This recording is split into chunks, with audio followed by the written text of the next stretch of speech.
You guys ready? No.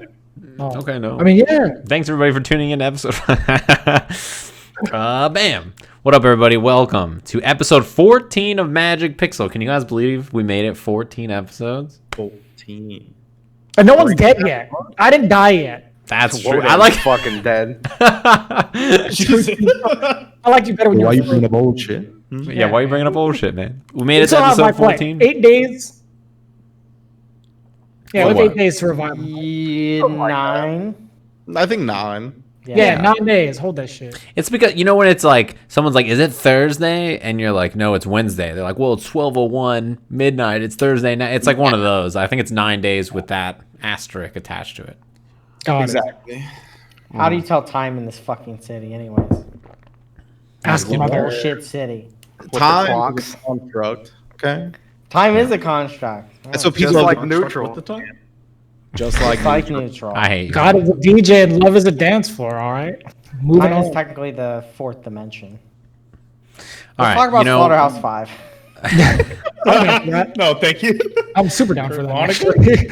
I was going to say, done Rynge, so can you save us from Honzo and start the show?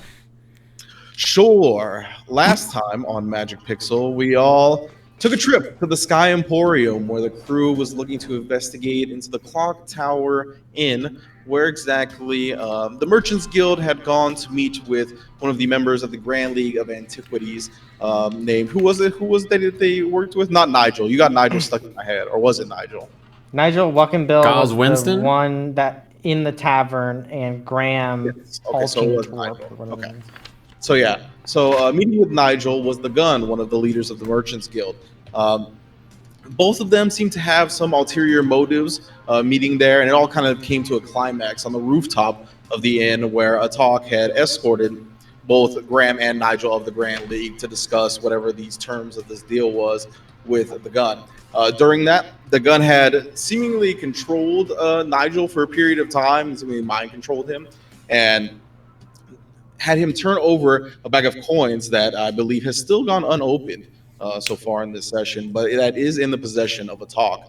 So once Atoq kind of saw that, then all hell broke loose, right? Where you started attacking. The Gun had pulled up like an airship behind him that seemed to have been invisible at the time, and 2 gold forged sentinels had sprung from it. But due to kind of your decisions on top of the rooftop, getting back into the inn, he was going to take the hostage, basically Nigel and Graham, and go on the airship with him. But once he got on the airship, a stowed away Mr. Molly and an invisible Soren had kind of foiled that plan. Well, they were about to foil that plan until Atoq shot from the second story window inside the Clock Tower Inn a gun that he found in Mr. Molly's headquarters under Franklin's that was very similar to the Cricket from Men in Black. There was a small gun, big impact, and when he shot it, he himself flew back into the wall, kind of like made a hole into the wall, came back into the Clock Tower Inn proper, but the airship immediately had a gigantic hole in it and began plummeting from the sky.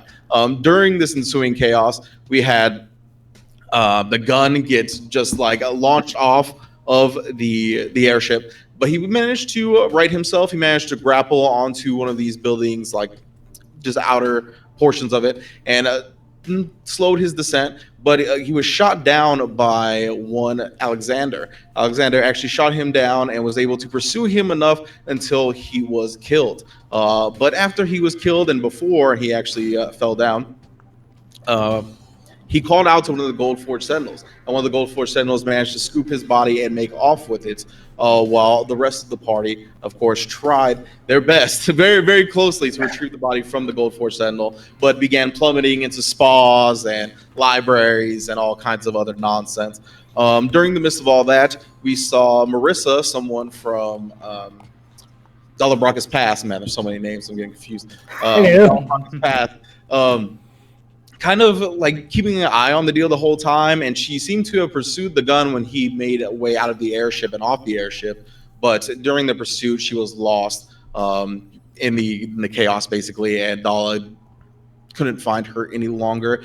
And then we had pretty much that's where we're gonna leave off. You guys see the airship still plummeting. Most people are off it now. Nigel and Graham are safely on the ground, as well as all of the party and Mr. Molly. The gun has been made off with the Gold Force Sentinel, and you could see the airship in the sky beginning to plummet. It goes past the Sky Emporium.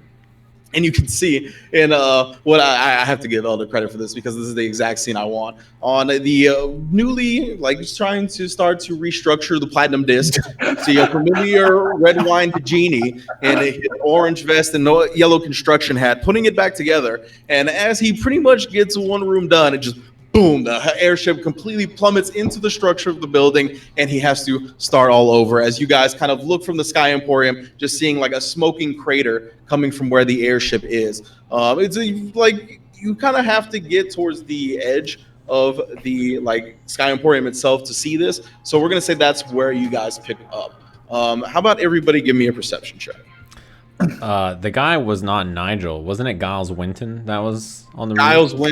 Winton. Giles Winton. Okay, I was just making sure. Nigel. I think they're the same person. Hold on. No, No, Nigel. it's a different person of the league, right? I got. The crazy one you didn't want us to Oh, meet. Or wait. you were excited for us to meet. He mentioned. Oh yeah. I'm sorry. He There's- mentioned Nigel. British names are fucking crazy. Yeah. I mean, Giles Winston. I had a 12. mixed up. 18. 18. 16. It was an 18 for me. I accidentally put 14. 16. Sorry. Okay. Giles Winton. My bad. Yeah. You're right. Giles Winton, yes. So during this, you guys kind of see the airship plummet into the Platinum Disc below onto the City of Stars proper. As you kind of get over that scene, you see the Gold Force Sentinel in the distance, still making his way somewhere. You don't really know where. But you see it kind of get knocked off its balance, and it begins to plummet itself. That's what all of you see. The two 18s, you can see it from a distance. You, Atoq, kind of see this humanoid, female humanoid dressed in very dark clothes, and she seems to have some type of flying apparatus, and she just rams into this Gold Force Sentinel super hard. Dala, Brakka, you see this as well, and you recognize it to be Marissa. Is it the Gold Force Sentinel that's carrying away with whatever's left of the gun, or is it the other Yeah. one? There's two of them. Okay. Shit. How far is this? Probably 300 to 400 feet away. Are we all kind of separated still, since we all dropped into different spots then? Yeah, I mean, you guys are I would say are regrouping now, coming out of the library that I believe Soren dropped into, and then the day spa that Atoq dropped into. Yeah, you guys are kind of getting back together now. So I I'll walk saw up. enough to see the Sentinel get hit, right? Yes. Can I pull out my telescope and get a closer look at it? Yeah. So you kind of pull out the telescope, get a closer look at it. Yeah. Marissa, I don't know if you took note of her while she was in the inn. I did. I was paying attention to what she was watching. That's right, you were. Okay, so she looks different. In terms of just her wearing, she was definitely in formal gear, like night on the town clothes, basically, when she was at the inn, and now she's very much in some super spy type, all black leather, wingsuit type joint. Okay. Wingsuit, damn. And what did she do to the Sentinel? Did she? Could I tell? Did she knock the shit out of it? Is it fucked up and falling or? She seems to be if you keep an eye on it, she continues to use something to just kind of propel this Sentinel in one direction. All right. So not trying to intercept the body, just trying to guide it, essentially. I mean, she seems to be taking the Sentinel down. I'm ignoring it, honestly, and I'm walking up to get everyone together, and I'm gonna take out my shovel Okay. and just say, "Are we good to go?" I just nod. I'm all bloodied and fucked up and stuff. I mean, yeah, we shouldn't stick around here too long. I think we've overstayed our welcome. See, Mr. Molly kind of brushing himself off from the debris. Oh yes, we can go whenever you're ready. We don't want the body? It's a little far away right now, and I point over to where the Sentinel is in the sky. I imagine I'm just still raged, hulking with fucking necrotic energy. I could go. Give him the thumbs up. I say, Wait, so it got struck down in the Sky Emporium still, or is it outside? No, now? it's kind of like over the City of Stars proper. Oh, over yonder. Okay, never mind. Fine. And what was I gonna say? Yeah, and in response to that, like asking about the body, Mr. Molly goes, "Well, and doesn't this one got his heart?" I nod and just say, it's best if we exit the area hastily. She's just gonna eat it. I gotta. Do we need it? I kind of wonder maybe you could have turned into jelly jam in those pockets of yours while you entering through that building. It'll serve its purpose. Gross. I mean, you don't even know what his purpose is. You know, just judge the man. I concur with Mr. Molly. You know, if you want to put that in the chopped cheese, I'm not going to judge you at all. And after he says that, can everybody give me a perception check? Ruin a heart. Actually, everybody give me a perception check with disadvantage except Minoscus. What? That Minoscus. What Cheater. the fuck? Oh All my right, god. these new die are rolling pretty good so far. Oh, I got a 19. 16, 16. 9. I got a 10. 17. 19 with disadvantage. Oh, 16, 18. 17 with this. Okay. So 19 and 17 with this. Those were the high ones? Mm-hmm. Okay. So you guys, I can kind of see the crowd is still like, you know, in awe of everything. A lot of people are like rushing towards the edge to get a look at where the airship landed down in the City of Stars proper. And people are kind of shoving their way to get to a good view of it. On their way there, you can see the undercover cop that has been like rolling with Graham in the past 2 locations you guys been, kind of making his way away from the crowd. Alright. That's all. Does he go up to Graham at all? Or is he like walking past? He doesn't care. He seems to not be going up to Graham or anything. I mean, he seems pretty ineffective, quite honestly. Oh, like no, none of us recognize him, huh? I do. Oh, you do? I'm sorry. Well, I saw him at the bar. I think was I the only one that saw him at the bar? I'm sorry, So the casino bar. I don't know what to call it. yeah. Yeah. So I knew he was there, and I kind of used whatever his plan was. So, yeah, I'll make a note that he's popping up, but Okay. yeah, I'm not gonna do anything about it. All right. No problem. So, But- what do you guys want to do now? Okay, one question in regards to that guy, I guess, before we move on, was, did we ever, in all our interactions with him and his interactions with various people, did we ever get a hint of who he's actually working for? Is it the Caius regime? At least that's what he states. Yeah, Has he from ever what you stated can it? tell, when you were first being chased out of the casino in the initial session, you were being chased by him and like Caius regime officers. Gotcha. I just wanted to make sure we knew the affiliation. All right. Mm-hmm. Okay. Yeah, I was gonna say we should start boogieing towards the whatever like the trolley system is, like ASAP. Yeah, the how we got up, honestly. Yeah, however we got up. Cool. Okay. So you guys make your way over to the sky trolleys that you took up here. And you guys kind of approach the sky trolleys, very dirty and, you know, battle stricken. You pay, what was it? What did I say? 20 gold? 20 I believe it was gold. 20 gold. Damn it. So you Each? pay 20 damn. 20 gold each. It's a ticket. This place is fucked up. I thought that was a round trip. What the hell's wrong with these We people? gotta buy another ticket. We lose all One-way our ticket, tickets? man. Damn, so I made nothing Just out of jump this down. trip? Son of a... You I paid think for I it. cheated them last time, but I'm not gonna do it this time. I paid You- 18 last time. Yeah, you put like 2 copper in, I believe. Yeah. I'll pay the full 20. I'm pretty Yeah, fucked put up. I can't Copper do with the string, like the bender. Yeah, put it in the just put it machine in and pull it slot. out. It's just a this some person kind that of, you like- just try to throw it and pull it back. Is this some kind of like mechanism, or are we handing them to people? You're handing them to people. All right. Do I see where they're putting the gold? Yeah, they have like a little, like, you know, cash register type equivalent thing. Oh, okay. It's a cash. All right. I'll hand them the 20. Okay. So you get like, everybody pays 20 gold. And yeah, I mean, he gives you a long look. So, adventurers, eh? As he puts the money away. I am a caretaker. I have my shovel out. What? And then he kind of looks like, I don't know if you meant that to be intimidating, but he kind of took it as intimidating, and you're just like, No. all right.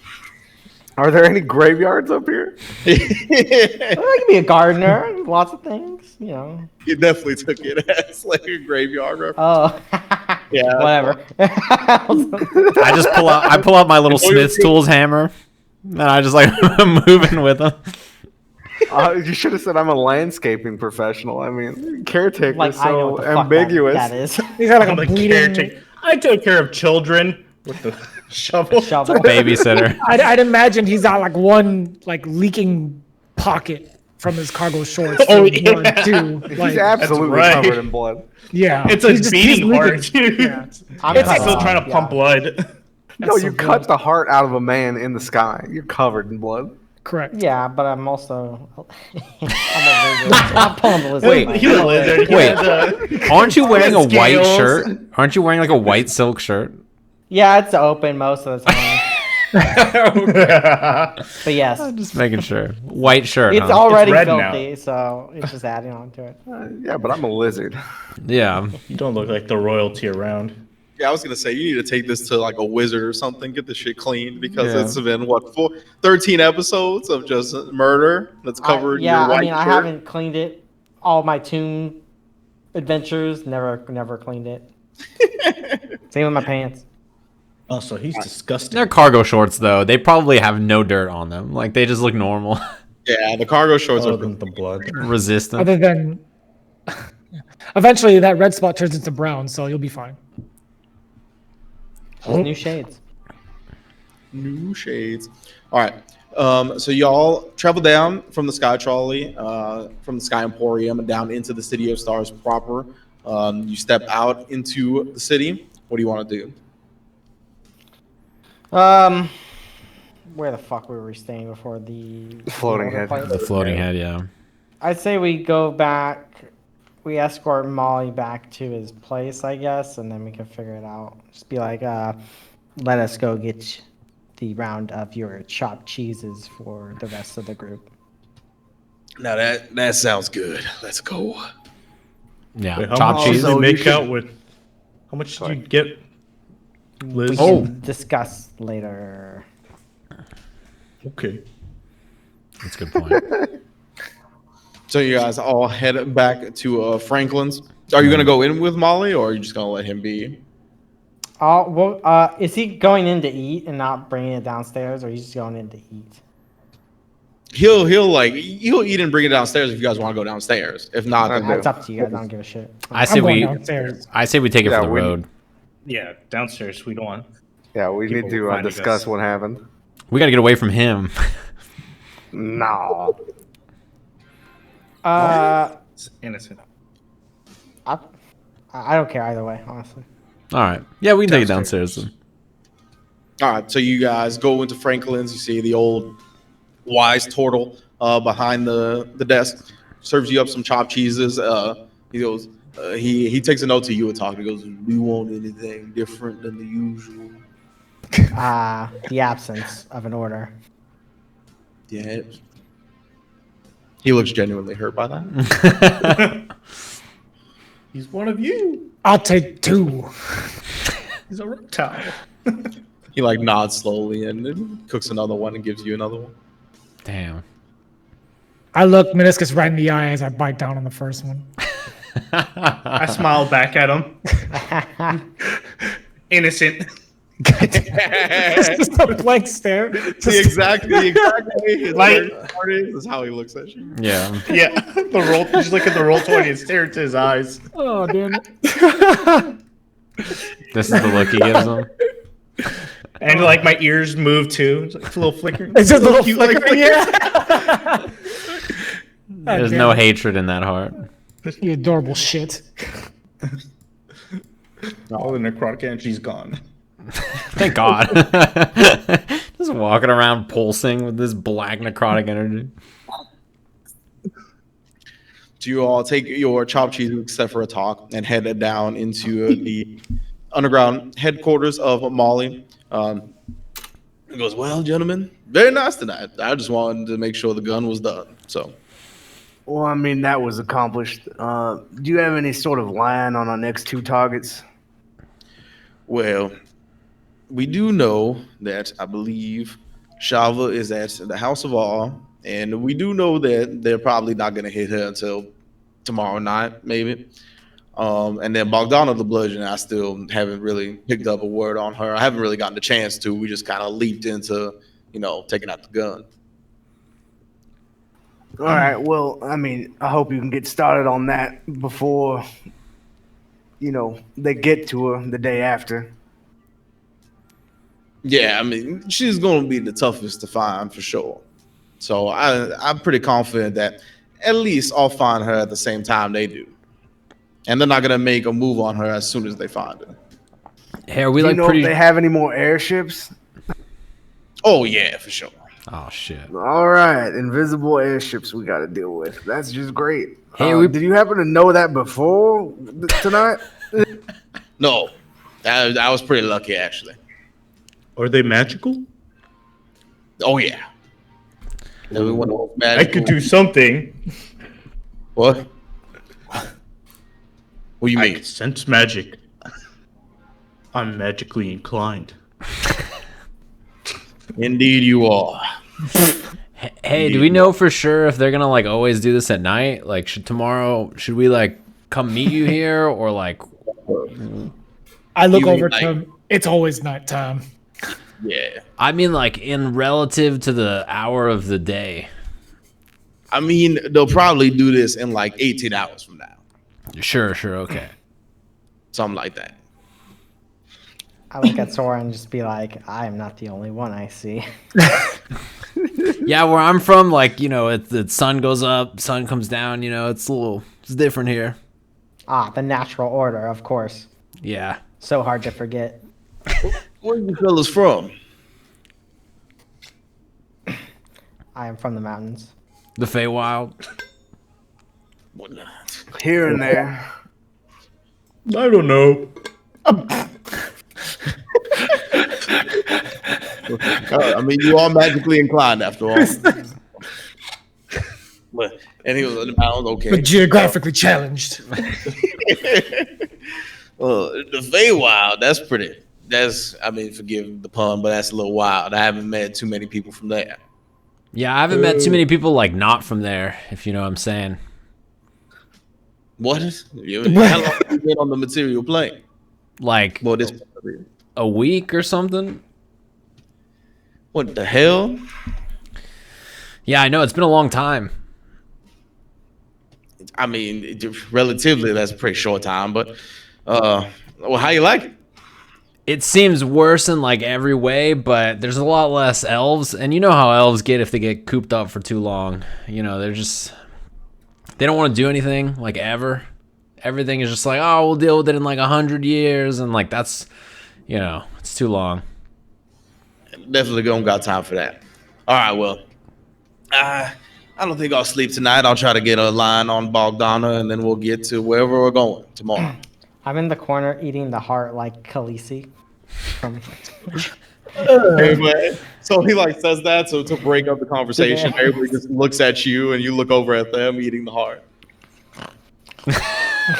Disgusting. I just make my way up top.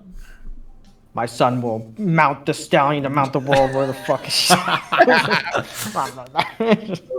Molly goes, Rhaegar. Molly goes, Franklin would have put that in chopped cheese. You didn't have to hurt his feelings like you did. I look at him as I begin to eat my second sandwich. I just start eating this heart and just saying feelings are purely manners for me. Damn. Just like, all right. So you finish eating the heart. You guys all finish up your foods. Or do you want to stay here, or do you want to go to the floating inn or floating? Yeah, let's go. Let's go to the floating inn. Yeah, floating head for sure. I don't want to sleep here. Hell no. I changed forms into the Brock while we're here. Okay. No more roaming around as Mr. Molly. Yeah, the double Molly. Mm-hmm. Molly. Molly. All right, so you guys start heading back to the floating head. Everybody, give me a perception check on the way there.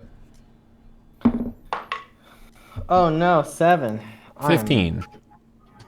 15. Okay. 22. So, okay. So like 15 and above. Everybody, you can see, like as you're heading back to the floating head, you see kind of like stopping whoever they can just to like talk to them, and they seem to be like really intensely asking them questions. Is like a form of the red wine genie. That's just like scouring the streets, like grabbing people, like who did this? Who had the airship come down? He just seems to be like grabbing people in the streets and asking them this. We gotta go around. Yeah, I believe we should take a detour and not get in front of this man, especially right now, covered in blood and soot. Yeah, bros, we gotta go like maybe through the alley or like away somehow. give me a group stealth check. Oh no! I immediately changed form from the Brakka, so I pass automatically. Right? So I pass automatically. What do you mean? The stealth? Oh, come on! 10. No. Son of a bitch. 23. I I didn't even know he's there. It's a 5. I got a 5. Oh no, I got a 23. 5. Yeah. 10. So I got 23, 23, 10, and 5 and 5. Oh, I ready my battle axe. Hey, I didn't do so bad, all right? You guys always flame my stealth, but You didn't do so bad actually, because he rolled pretty bad. So yeah, you can see him like he seems to be really caught up in whoever he's asking at the time, and you guys kind of get a line on him before he can get a line on you, and you detour around and kind of avoid his wrath, as it were. And you start heading to the floating head. You arrive there without any more distractions or obstacles. Yep, the beholder seems to be always behind the bar, just chilling. Kind of like looking at the globe, watching whatever's on there. It seems to be like a sports game of some sort. You're just chilling. Didn't he offer us something? Quest-wise? Yeah. Did he? Sorry, I'm forgetting. I don't recall. I think so. Did he want us to do something? We're like, no, fuck you. I feel like he just offered us more alcohol and we said no. Yeah. Oh, okay. Yeah, and if we insulted any of his shit, he would turn us into statues to put up at the top. Yeah. And you come in and obviously you look up and you see all the petrified humanoids and creatures that this beholder. Definitely polite then. Same. But yeah, he doesn't really pay you no mind. He like glances one of the eye stalks. Like one of the eye stalks turns to you while his big eyes just like focus on the glow. Actually, his big eye can't be focused on the glow because that would ruin the magic of it. So he's like watching with his other eye stalks, and then his big eyes on you guys. I see. I wave at him. And he turns one of the eye stalks and waves it. I flex. That's all. Just want to see what he does. That's all. So you flex, and you can see he like grins, and he has like just like straight like needles for teeth, like a billion needles just in his mouth. I'm cool. I'm My alright. bonus action, fast walk up the stairs. Yeah, we're power walking for sure. Well, I can't be scared really, but I'm concerned. All right. So you guys head upstairs, unless you want to do anything at the bar, just let me know. But yeah, you can head upstairs, regroup, take a long rest, whatever y'all trying to do. Oh, take a long fucking rest for sure, bud. Yeah, I'll take a long rest so I can go to fucking school. I want to... during this long rest, can I try to undent and clean my armor? Yes, absolutely. Since I'm sure it's pretty... like 4 hours to do that. Yeah, I'm sure it's pretty fucked up from the amount of blunt force it took. Hey, quit banging shit around. It's the middle of the night. I just say, ding, ding, ding. Back there. I do it after I sleep, so it's, you guys should be up by now. It's like 10 a.m., whatever. I I mean, you only require 4 hours of meditation. So. Oh no, you're half elf. Half. Yeah. I gotta sleep. Okay. Yeah. I'll pull out my golden mic. I ain't gonna sleep because of y'all. Y'all ain't gonna sleep because of me. Just kidding. I just blow a whistle. I have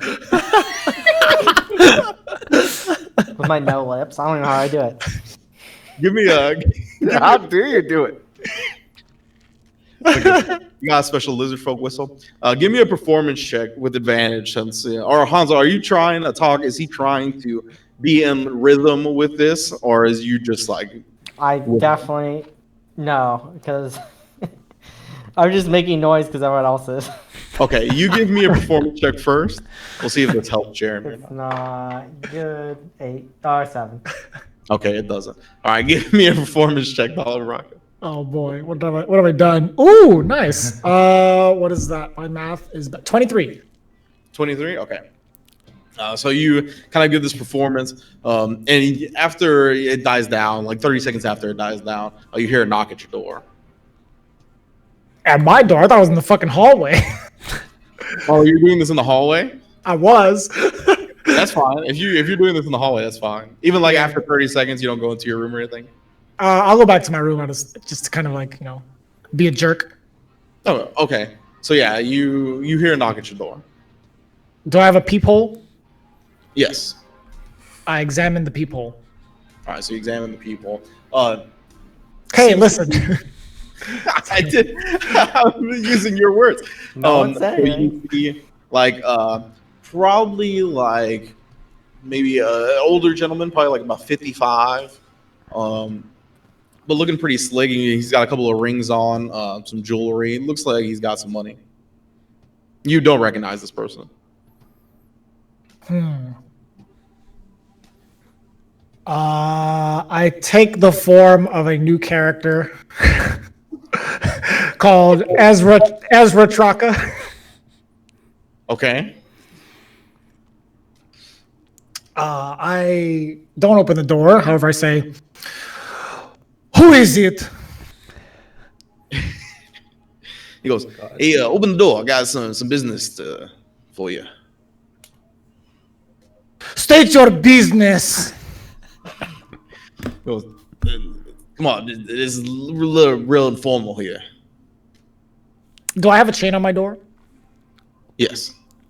I slightly open the door. Okay, well, like with the chain on, basically. Yes, with the chain on. He goes, "Hey, was that you that was singing?"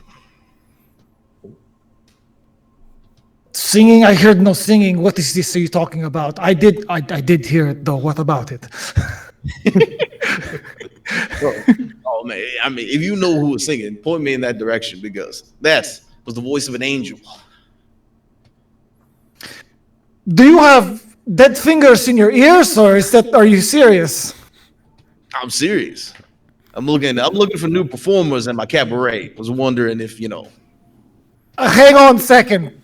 Close the door.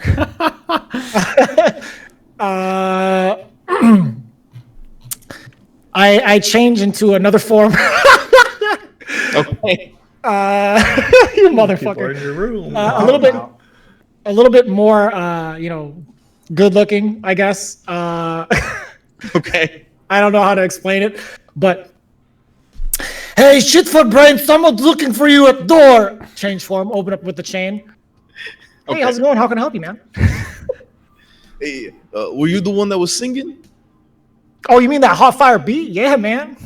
Oh man, all right. Well, he brings out he reaches to his jacket, he brings out a card, and you look at the card. It says Rack Jacks, and he goes, "Hey, I'm looking for performers at my cabaret. It's called Rack Jacks. I'm Rack Jack." Oh damn, Rack Jack! Oh, do I recognize the name at all? Give me a history check. Don't shake your head. Don't shake your head at me. Historical check is 17. 17. You would know that Rack Jacks is like a kind of a newish cabaret in the entertainment district in the City of Stars. Definitely not one of the super upper echelon places of the nightlife, but on its way. It has a good reputation. People that go there like it. It's just not the most popular, but it seems to be gaining more momentum as the nightlife continues. And he goes, "Yeah, looking for some acts like you." Now, I do have a lot of criminal contacts within the city that should know about the upcoming businesses in the City of Stars. Do I have any background information on this individual? On this individual with the 17 history check, no, like that he's a new face. There's not much intel to be learned about him at the moment, to be honest. He's clean like that. Clean whistle, just starting a new business here. That's crazy. Yeah. Oh yeah, I heard of your cabaret. Listen, if you got a spot, we can consider doing some business sometime in the near future. That's for sure. Ignore the old cranky dude in the back. He hasn't taken his medicines. He's got his Metamucil. He's got a little bit of a backup. So let me talk to him. Don't worry about him. But is that like your manager or something? We're still working it out. But I'll tell you what, we'll be in contact in the near future. So yeah, just come by the cabaret. Love to have you. And it's on the card, I'd imagine. Yeah, you can find it where it's at on the card. Okay, word say less. Okay, I'll see you in a bit. All right, I appreciate you. Do I hear any of this? What's your passive perception? 20. Yeah. I kick my door open and I come out in like my long johns and shoes, and I'm holding the guns like this. Keep it down out here. I'm trying to get some sleep, dadgummit. Ding. Just like banging away.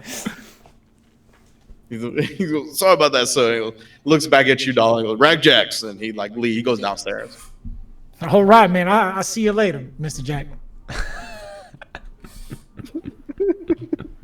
And then I look at is Alexander still outside? Yes, my eyes are bloodshot and I'm in red long johns. I change my face and only my face to him without his hat, so I have this weird hair and just like doing that. I close my door. I just like am muttering to my dad, bless it, I'll get some goddamn. I go back into my room. Oh man. Okay. And the guns. So you guys go back into your rooms and take whatever activities you want to do for the long rest for the 2 hours that you don't actually have to sleep. And then you can also click long rest on your D&D Beyond. Yeah. In my class that I'm taking with Cassio. Yes. Cassio, I think. Yeah. I would like to talk to him about magic. Okay. And start getting more into the minutia of me doing magic via the sun gods, via Mother's grace. Okay, so you bring up this subject with Cassio. Goes, well, what exactly do you want to do magic-wise? You just want to learn about spells that already exist, where they come from, the power of divinity versus arcane. Do you want to learn how to manipulate the weave? What do you want to do? I would like to learn new magic.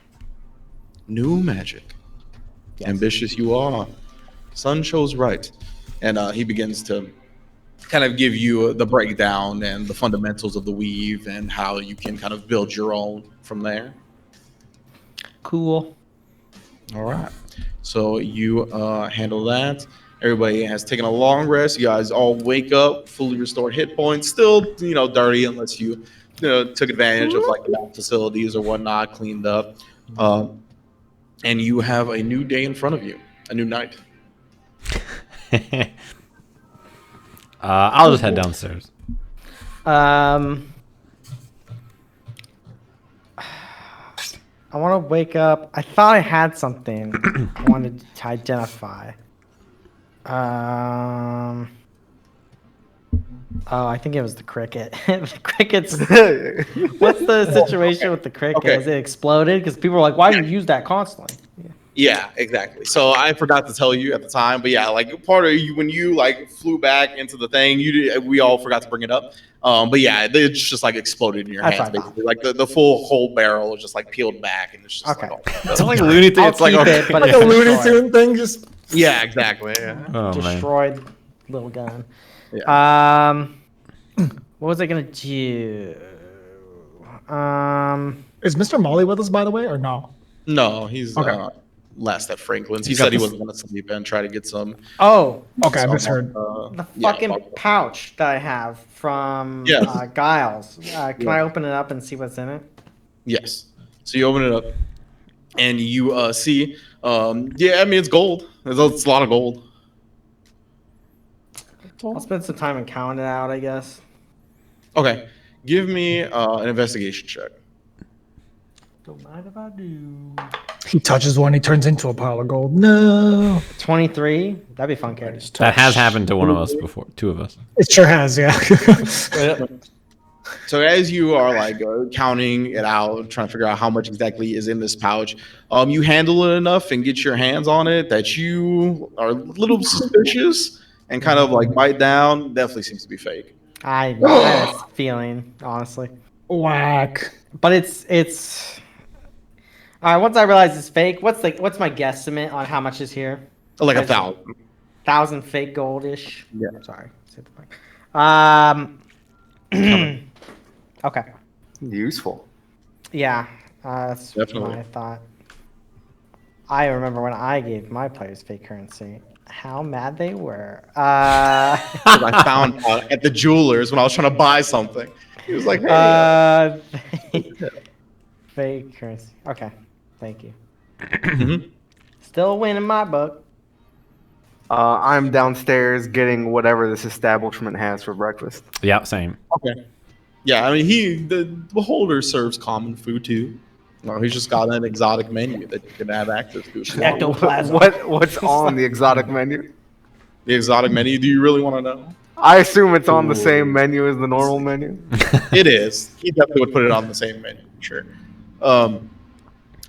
Like, you know, there's some real weird stuff on there, like get the Yankee thigh, like a mind flayer tentacle, like, you know, that calamari, but like mind flayer tentacle. That sounds good. Yeah, I mean, I get one of those just to try it. Yeah. The mind flayer calamari. Yes. Yeah, I'd be down for that. Can I get Yankee thigh blue? Okay. Blue? Oh god. No, it's slightly cooked. I mean, you did say blue. Okay. So, and you guys put in this order, and you notice when you put in this order with him, he's actually like reading a paper, and he's just like having it float there, like telekinetically. And it has like a picture on the front of it that you guys can see, like it's to the back of him, but like to the front of you. Like, you know how Harry Potter has like those moving picture things in their paper? Yeah. It's kind of like that. And the headline reads "Explosivo de Dangers." And you see like an airship just getting shot, and you could see like a clear picture of Atoq. And it's just like a loose. It's only a talk though. Super high def. Yeah. Him leaning out. If you look close enough, there's a minotaur climbing a cogwheel.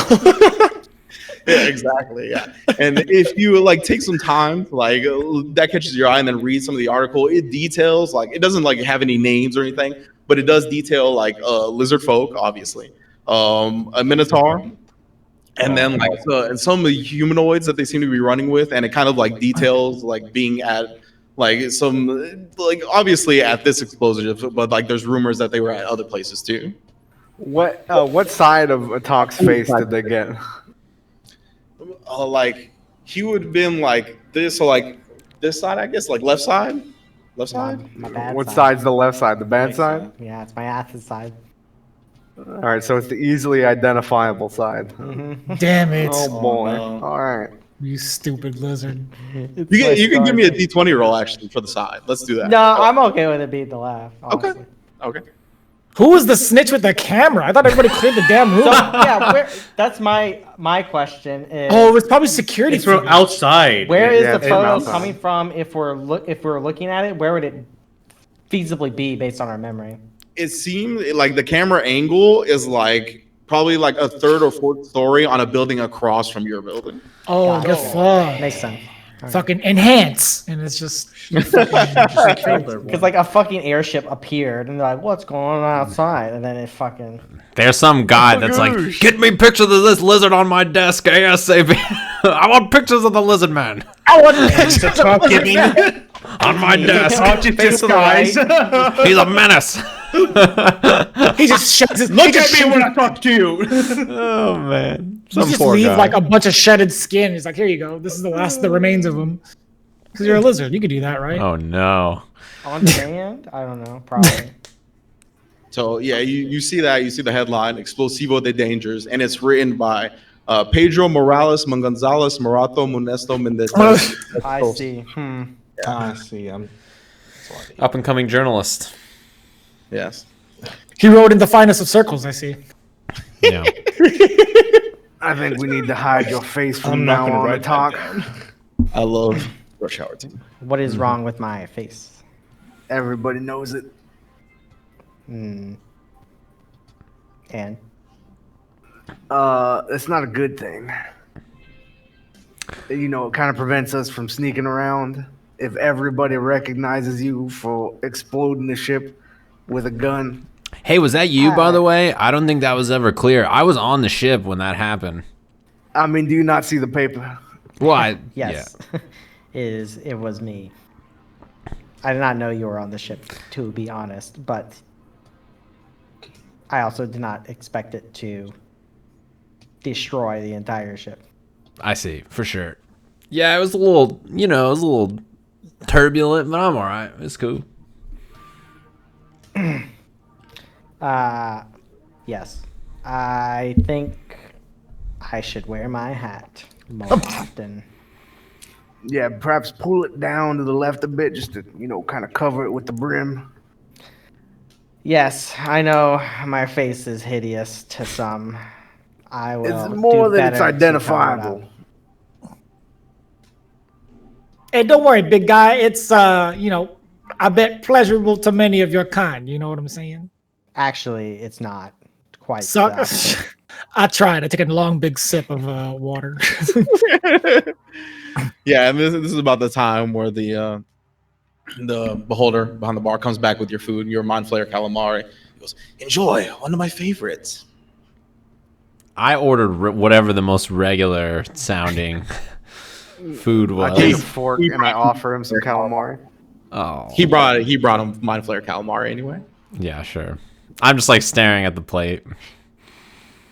I'm feeding the rats.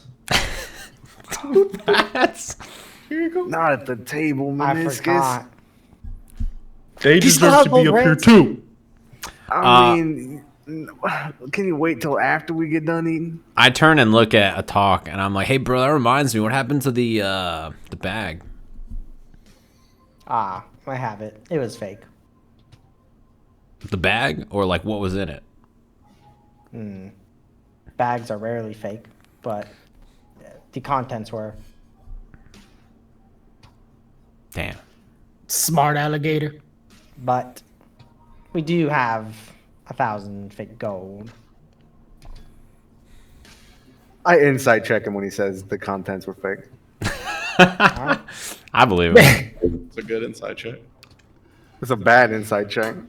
Yeah, I mean, it's. We fair. know, but Yeah. it makes sense why you would be. Oh, he means he rolled bad. That's a big 8. Yeah. What was your deception there? Or I guess not deception, but persuasion. I didn't roll out, but I mean, it's going to be bad. Oh my god, it was so good. 18. All right, I believe him. I rolled a 19. Damn. Yeah, I'd say it can be useful for other things, but we got swindled a bit. Like, did we really get swindled? Because, like, I mean, we just went there to kill the gun and then steal whatever, right? So it doesn't matter that much, right? I believe the primary purpose was to steal. Killing was a... Oh, that's like your primary purpose, and then I understand. It's just a difference of ideals, for sure. Speaking of, since I completed my stealing, did you all steal from the Guns Associates? I flash the guns. Damn, there's some nice guns there, baby. Actually, that's fucking what it was. I forgot. May I see those? I slam them across the table. I would like to cast Identify ritually and Okay. cast it on these guns. Okay. So you take a moment to cast Identify While on they While they eat, I'll do it. Yeah, it's gonna take some time. Oh yeah, because it's a ritual cast. Okay, so you do it while everybody's having breakfast. So basically, the guns they're not mundane, but they are magical. But they basically are made to be able to contain magical ammo that like is basically the other part of this identify check is that you learn that the ammo in the clip itself is magical, and that's kind of where the acid damage comes from. So they both have like you found like extra clips on the gun as well. So you probably have 2 clips each worth of these like bullets in this gun. So these bullets do 1d8 regular like piercing damage, and then 1d6 acid, and then the other clips do 1d6 fire. What's the? Oh, okay. And then the gun is just a regular gun, but it's magical. Yeah, it is magical because like part of the identify, you would know that mundane guns couldn't hold like this magical ammo. Okay. And then, what's the range on the guns? On the range on the guns, I believe. Let me see. I forget I don't know what type they are. Yeah, they're basically like pistols. I think at 150 and 600. Okay. I'll sign back to Alexander. Just be like, they are magical. They have acid and fire enchanted into the bullets. Oh, I'm glad I didn't get hit with the fire. Yes, the acid would penetrate your skin and melt your organs, so maybe a little worse. Oh, it wasn't that bad.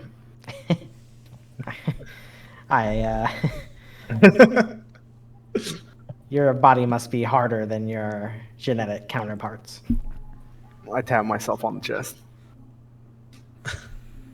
Also, how many rounds do I have? You said 2 clips, but like, how much is that? Like 12 bullets each clip. Okay. So you have 24 acid bullets and 24 fire bullets. Oh, I misunderstood. Damn. All right. Quite a few. Yeah, you got 4 clips total. Yeah. Okay. Cool. All right. So as you guys are eating and you're casting the ritual spell, the beholder kind of leads over to you, Alexander. He goes, "Does your friend know that the rats are dead?"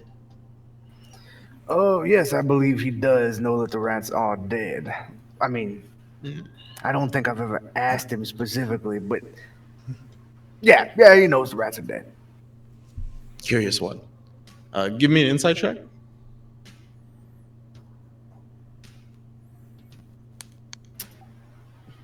Okay, that was the wrong roll. Here we go. 9. Fuck you, game.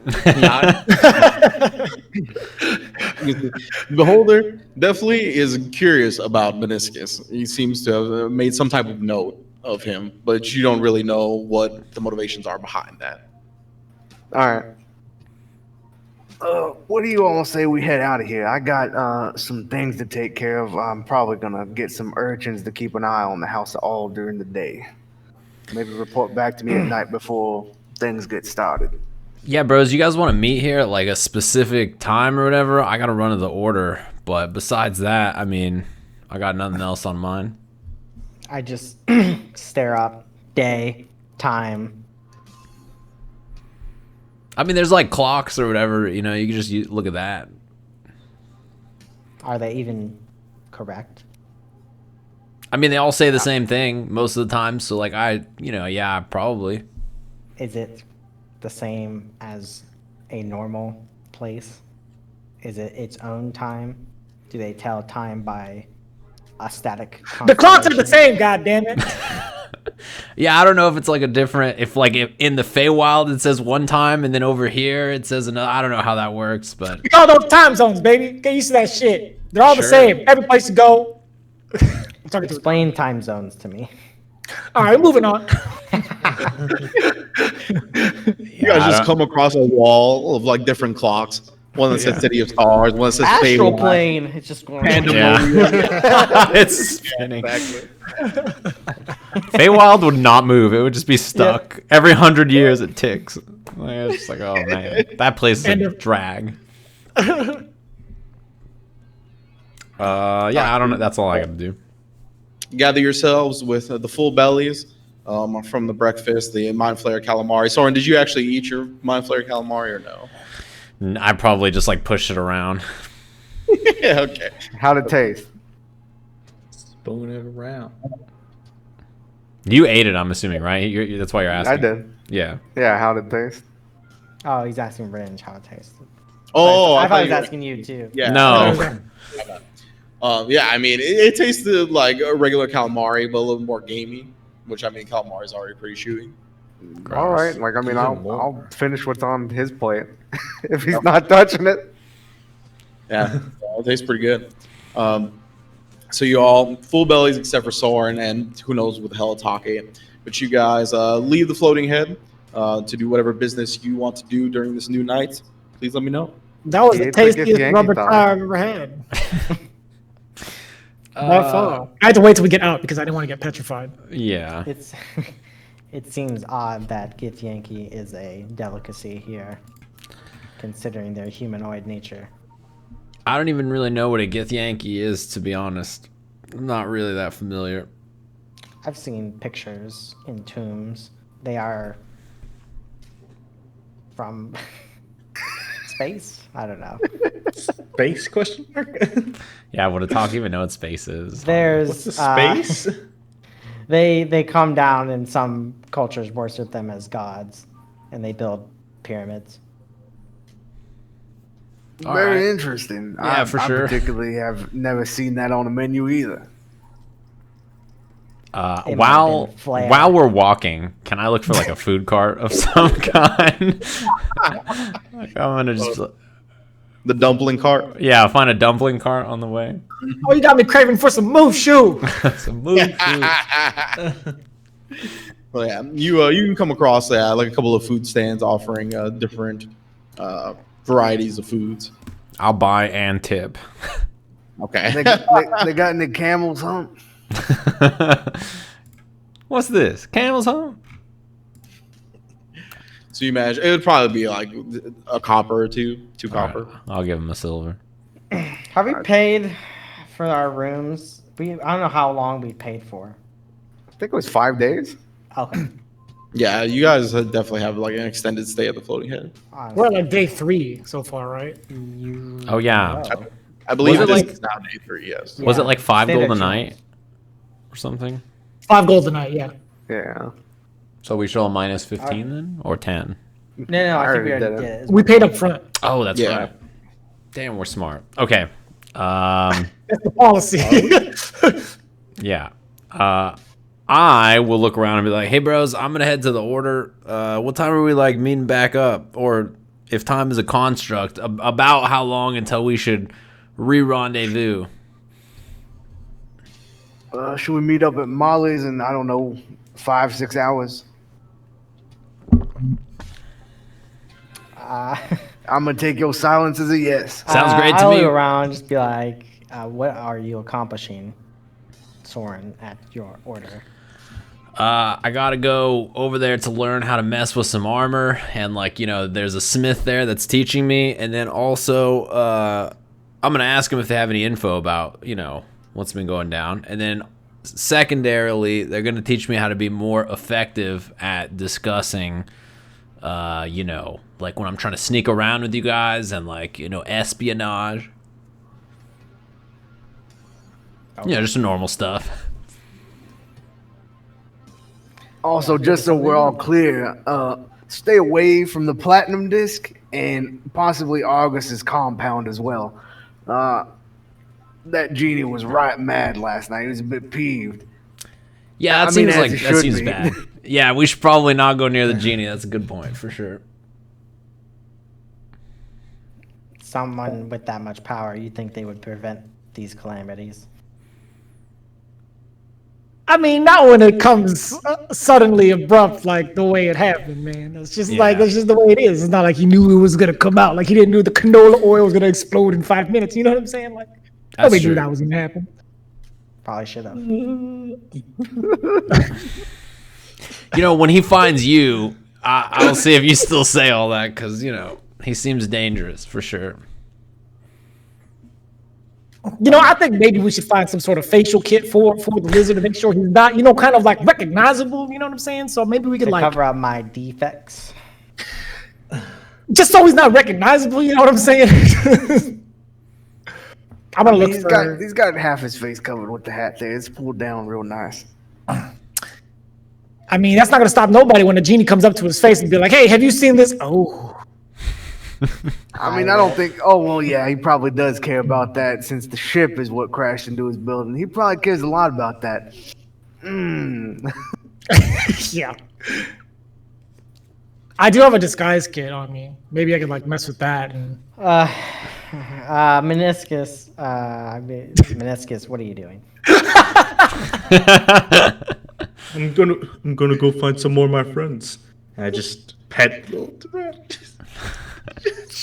just like a little. This shit out of luck, dude. I just look What's at the him. state of decay on this rant by now? He's sucked the life out of them twice now. Yeah. Yeah, he has. They Do got, they like, even bones. exist? Like Dalton has the little baby skeletons on his neck, and they're just like bones. Oh. They're not all the way skeletons yet, but I mean, there's definitely like just patches of bones that you could see for sure. I am the Rat King. All right, bros. Good luck. I start heading to the order. All right. I'll let them do stuff because I gotta figure out what I'm doing today because I don't know. I wanna do. Do I recognize the city pretty well. Like I can see like any sort of like entertainment district around me. I mean, Well, I you have a know, there's like and you guys have a map. You can make your way to the entertainment district if you want. Cool. I'm gonna spin around real fast and transform into the entertaining self that I am, and say to Atoq, "Don't worry about your boy. It's Flames Carter to help you out with a new disguise kit." That's actually Flames Barter is what it is. Okay. No matter what the deal is, you're always expected to get hot fire. You feel me? Do not touch me. You see a couple people eye you like super strangely as you just like spin around and transform. I take sunglasses from inside my jacket pocket and I put them on. I look at them and I give them the finger guns that I stolen from Soren. You stole the finger guns from Soren. Just Now action. Soren? I Not see. like physically take off his hands, but Yeah, no, I get it. I get it. cool. No, they're Soren's hands.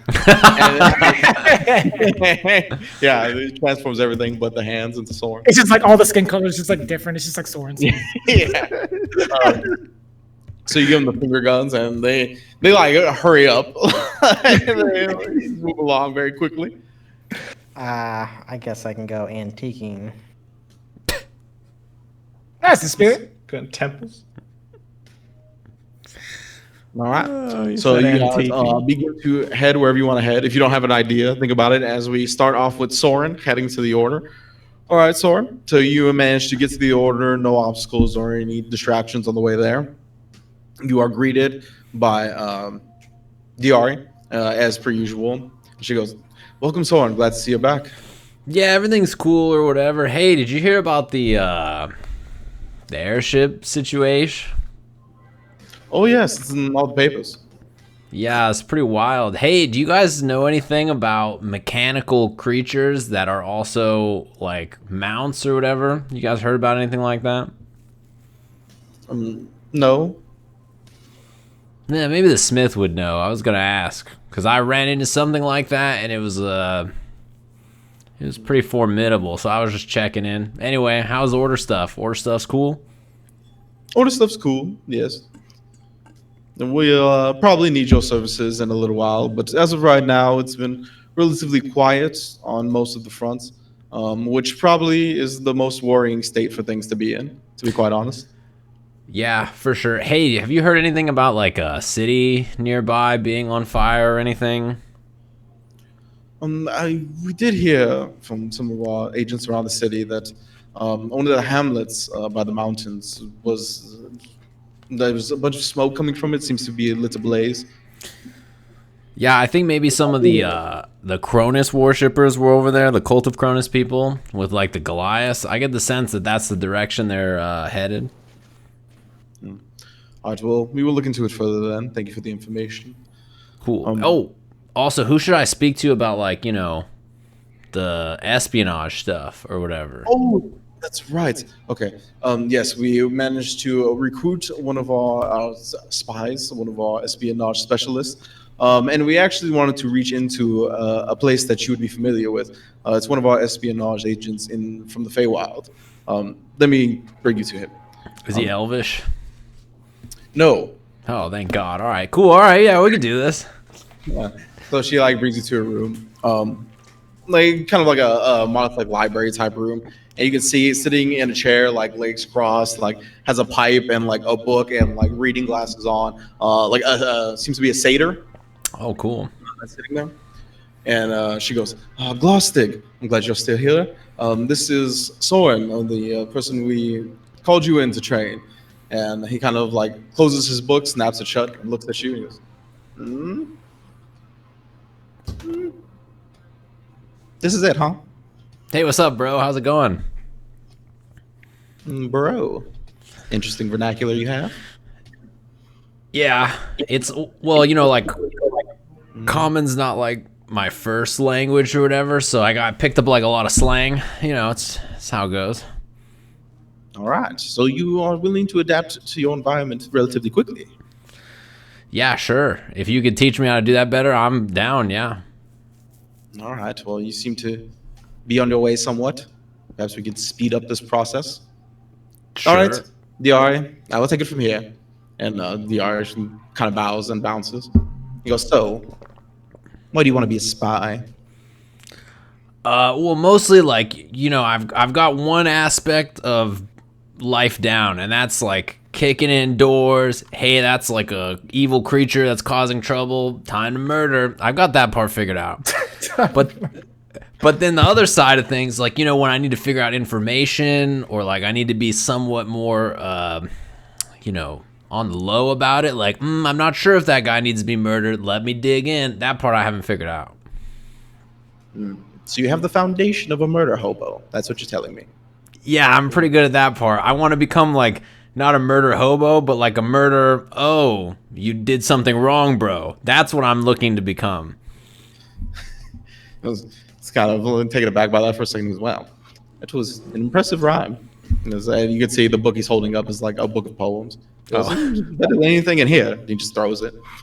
All right, let's get to work. All right. So this is, so you kind of are like beginning your studies with Glostig, the satyr, from the order. Do you have any ideas how you want to like go about this?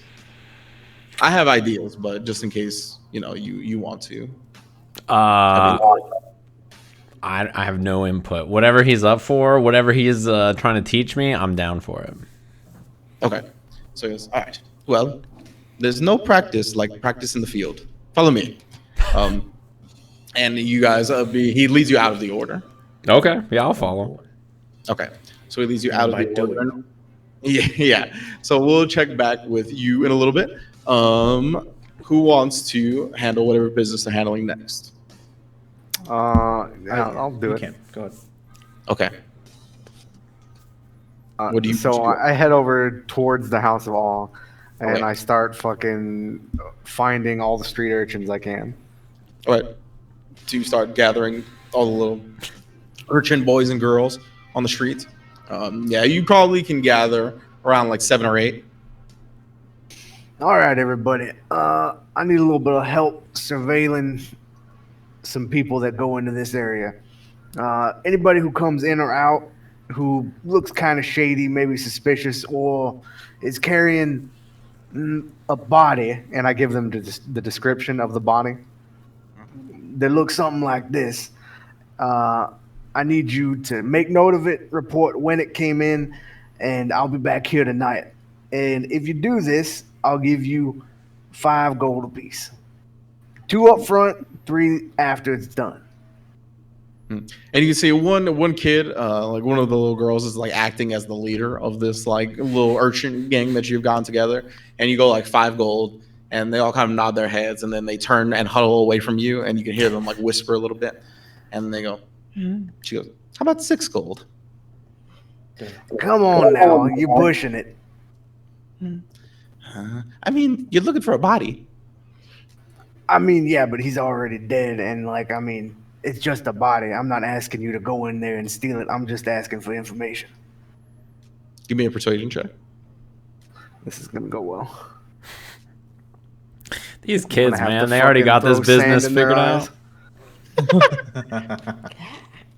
These kids are beasts. Roll, damn it. 9. Look, you're looking for a suspicious person. You're looking for a dead body. I think that warrants 6 gold. And she kind of like looks around at everybody, and they all nod their head. Damn. Think of the children. Pull your guns out. Okay. Look, what is exactly suspicious in your book? I promise we do a really good job, especially with an extra gold in our pocket. I mean, you know, there's a lot of academics around here. They're not exactly suspicious, and most people that would go into places like this are not suspicious. So somebody looking kind of like me going in there would warrant suspicion. So like, just like generally shady. But... Yes, exactly. All right. Well, that means. And I'll pull out the 3 gold for the upfront payment. 6 it is, and I flash my guns. As I'm pulling out the 3 gold. Oh no. Give me an intimidation check. Let's go shoot the coin, bounce it off the coin. Well, Aaron Black. They're in black, yeah. 16. 16. All right, sir. No need to get, violent. Jeez. What are you talking about? Nothing. Like, how dare you threaten these urgent children who are doing work for you? He's not threatening. The same ones you kick Yeah, I sand. mean, in I was earlier. just getting The gold. implication. Mm-hmm. Okay, so 21 gold. Yes. These kids have definitely sunk more bodies than all of us. No, they have not. They had no hesitation when it came Not to even negotiation, dude. These kids, man, they were down like that. It was frame 1, bro. And they knew the price. They knew the right price. Yeah, if they can They're price out dangerous. some body searching or whatever, oh, but come on. So you give the description of the gun's body. You give like the generally shady. You give them the upfront payment, and then they scatter off. And yeah, you have taken care of the street urchin scouts. After that, I head off towards Molly's. Okay. Molly. So you're gonna go to Mr. Molly's after. All right. Who wants to go next? I'm just curious. Do I know where the newspapers would be produced in this town, and would I know anybody? Do I have like any inside men in there? In the newspaper? Yeah. Okay, history check. All right. Cool. There's a writer that has a gambling addiction, you know. Oh yeah, you never know. He probably just got out of debt. He's like star maps. It's fucking. We're gonna legit job here, Flames. Roll a 13. 13. You would probably know that there's like a friend of a friend of a friend that works at the printing press area. That's named Ricky. Do I know who Ricky would be affiliated with in terms of like gangs, or if he's had any sort of like meddling with the Thieves Guild or any of like the gambling rings that I'm a part of? Ricky is like. Are his feet okay? His feet are okay. Yeah. All right, great. Thank God. Let's go. So Ricky. How about Ricky. his legs? Seen amputees. I mean, yeah. As far as you know, at the moment. So Ricky is like our fucking Carmine, basically. That's Yeah, basically. he appears in every campaign. There's always a He appears Ricky. in every campaign as an NPC. There's a Ricky. So Ricky, basically, what you know, connections wise and affiliations, he's like the boyfriend of like a Thieves Guild dealer that you've dealt with once. Do I know But her? like Wodan probably dealt with a dealer a bit more.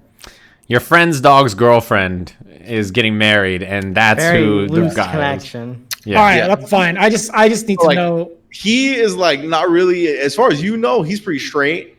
But like in terms of like no illegal activities or anything like that. But yeah, I mean, his boyfriend is like involved with the Thieves Guild.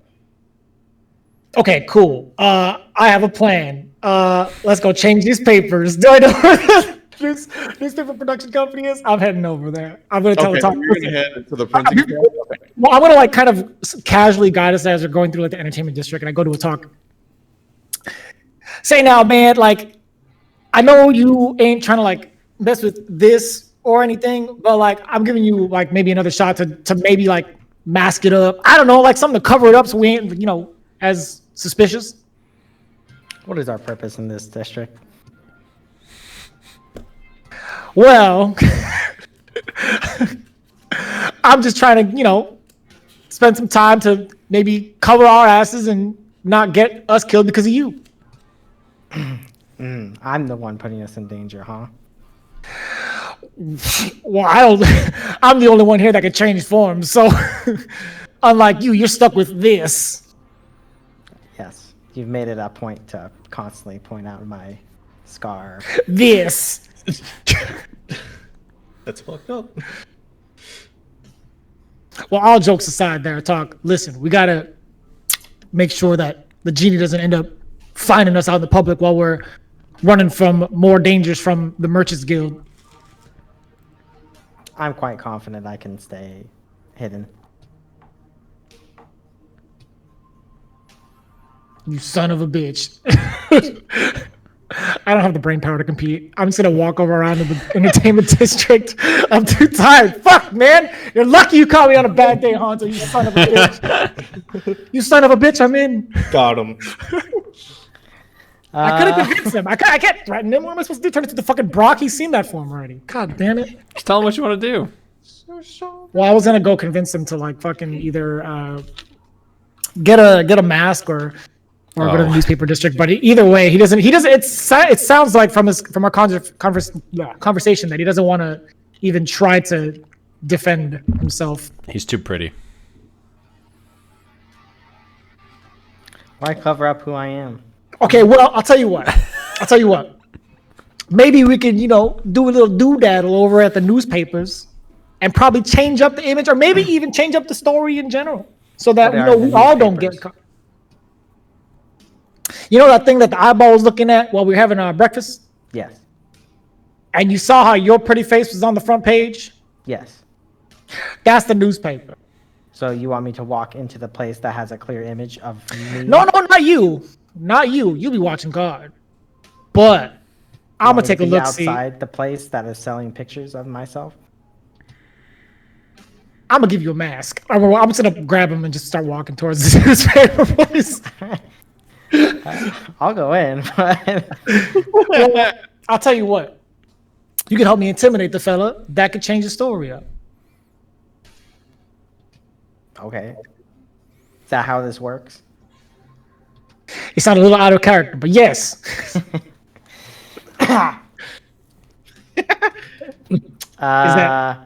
that I spit out a nail. I don't. Like a metal nail or like a person's nail? A metal nail. Oh, it's not as intimidating. I will go in and threaten the life of this worker for his crime of taking a picture of me. Is that the gist? I mean, we're not gonna kill the guy, but yeah, we're gonna intimidate him. We're not gonna kill him, Will that remove the image? I mean, yeah, it might. Yeah, we can try it. Okay. We're going in. Okay. And that's where you could pause our little On the way to the entertainment district, did I see any antique stores? Yeah, you would find some, yeah. I'll make note, because that's the only reason I came this way. Okay, got it. So you make a mental note of that. All right. So who do we have left here? We got Minoscus. Is that it? I think so. Mm-hmm. So what All right. I'm gonna do, I'm gonna do what I said I was gonna do. I'm gonna find small critters and make friends with them. Well, Okay. Minoscus this isn't Minoscus, but this is me saying what Minoscus is gonna do. And then, but it's gonna be on the way towards the Argus compound. Okay. So you kind of head towards the Argus compound. You stop. Oh, wait, one more thing. And also, I'm gonna go find something to hide myself. I don't know. I'm just gonna get a fucking blanket, just throw it on, so I don't get recognized. Okay, fair enough. So you find like some type of poncho blanket thing. that you probably purchased for like a copper. A meniscus and a poncho sounds sick, by the way. Yeah, what kind of poncho do you want? Like, do you want it to be like a blanket of cowboys, like Atoq, or what do you want on the pattern? I want a bunch of critters, like chickens or bunnies. yeah. And you like put a custom order in, and this like low level wizard guys like an apprentice. Strange request, but all right. It just makes you like this critter blanket poncho thing. You grab it, put it on. Head to a park that's on the way to the Argos compound, and you start like you're trying to make friends with the little critters that are around. Give me an animal handling check. Ooh. I'm great at that. 11. 11? Okay. So, yeah, I mean, not every animal is friendly to you, but, you bring out little pieces of the Mind Flayer calamari and manage to get a couple of squirrels and other, like, small critters, rats that kind of come around and eat some of the food that you're giving and, get, like, little scritches and pets from you. As this is happening, you can hear now, coming from, like, one of the trees, you hear a voice. And the voice goes, "Hey, what are you doing?" Oh, I'm just feeding the animals. I look up, can't see what it is. Yeah, and you see it's like a darker gray skinned gnome. Give me a nature check. Nature. 16. 16. This is a how do you say this fucking word? Swiftforgulbergen? Yeah, Snurfiblin. That's it, Snurfiblin, something like that. Yeah, it's like gnomes that are mainly found in the Underdark, but I mean here you find a lot of races found in the Underdark because it's never day. So he's like chilling, and you can see he is just like surrounded with like squirrels and little birds and stuff, and he seems to be like up in this tree with the stuff. He's like, How do you control them? How do you have so many friends? I spend a lot of time here. They're good. Can you teach me, Sensei? Give me a persuasion check. With advantage, okay. Yeah. I need this teacher. I'm gonna use the good die. Oh, the new dice? Yeah, they've been rolling well. Shouts to Kraken. Oh yeah, see? 19. 19? Oh man. Your size will intimidate them, but with time that will be overcome. Oh, thank you. How can I repay you? Don't worry. Repaying and being nice to the critters will be payment enough. And he kind of gets down out of the tree, and you guys begin, he starts giving you little lessons in how to wrangle the critters and whatnot. And again, reminding you that your size is going to be scary to a lot of them. So you got to be like extra, like gentle and patient. And not squish them. Yeah, and not squish them and whatnot. Yeah. There's a couple of times you put like a squirrel or a bird in your hand, and you'll like accidentally just like squish it, and he goes, whoa. That's what I'm talking about. They're gonna go away if you do that. I'm just imagining like he first saw me with my dead rat. With like my strap is just like, what the fuck is this guy doing? Yeah, he hasn't brought that up yet. But you could see him every now and then eyeing the belt of dead rats. And he goes, all right, again, don't squish them too much. And I have to ask, kind of the elephant in the room, what's with the rats? Oh, these are the friends I made before. And I just pull them out and like I show it to him. Look, this one's Pinky. This one's the brain. He named them. Oh boy. Well, they've passed on, right? What do you mean? Oh no. Well, they're no longer alive. But don't worry, their spirit carries on, and they will be reincarnated into more beautiful critters. Oh, can I find them too and be friends with the spirits? Oh, that takes some high-level magic, my boy. But maybe one day. I immediately cast detect magic and try to sense the spirits. Oh, shit. So you cast detect magic specifically to try to sense the spirits within the critter's lab. I see. So you do that, and I would say it's a little difficult because this is like the first time you're doing this with this intentional intention of kind of like using the detect magic spell in a different way. You begin to pick up, I would say, on like some type of like spirit energy of these critters, but it's too early of a stage to really get a bead on like where they came from or their actual like natural essence. But you do feel an inkling of something. Okay. So All right. again, maybe one day he's like, I also didn't know you could do that, so that was pretty cool. You're just like, detect magic. You're pretty cool. You're pretty good at that. Yeah. The other day, I accidentally killed a lot of people with my necrotic energy. Oh, I say that casually as possible. oh, accidentally. So you don't have a full handle on your magic. Nope. You want me to show you? No, I want to pull up. Hey, Oh, God. the lessons of the critters. If you want to talk about magic, that will be another time. Oh, okay. Thank you. I appreciate Punk it. wizard. So yeah, you kind of like wrap up your lesson with this fella who we'll decide on a name on him later. Okay. You wrap up your but I'm sure you guys would have exchanged names before the end of that. So you wrap that up, and I think that's where we're going to take our break here on the Magic Pixel, and we'll be back with the second half of everyone's adventures.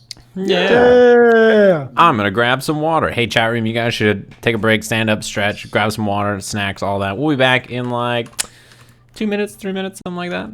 Catch you guys in a sec. Pull up the chat. Be about 35, 45 minutes. Wait, what? About 35. You showing up in your long johns and yelling "dadgummit" was pretty good, I gotta say. Boom! Yeah, it's Welcome back, everybody. It's Magic Pixel, episode 14. We're all over the place. Minoscus just had an experience with a nature wizard person.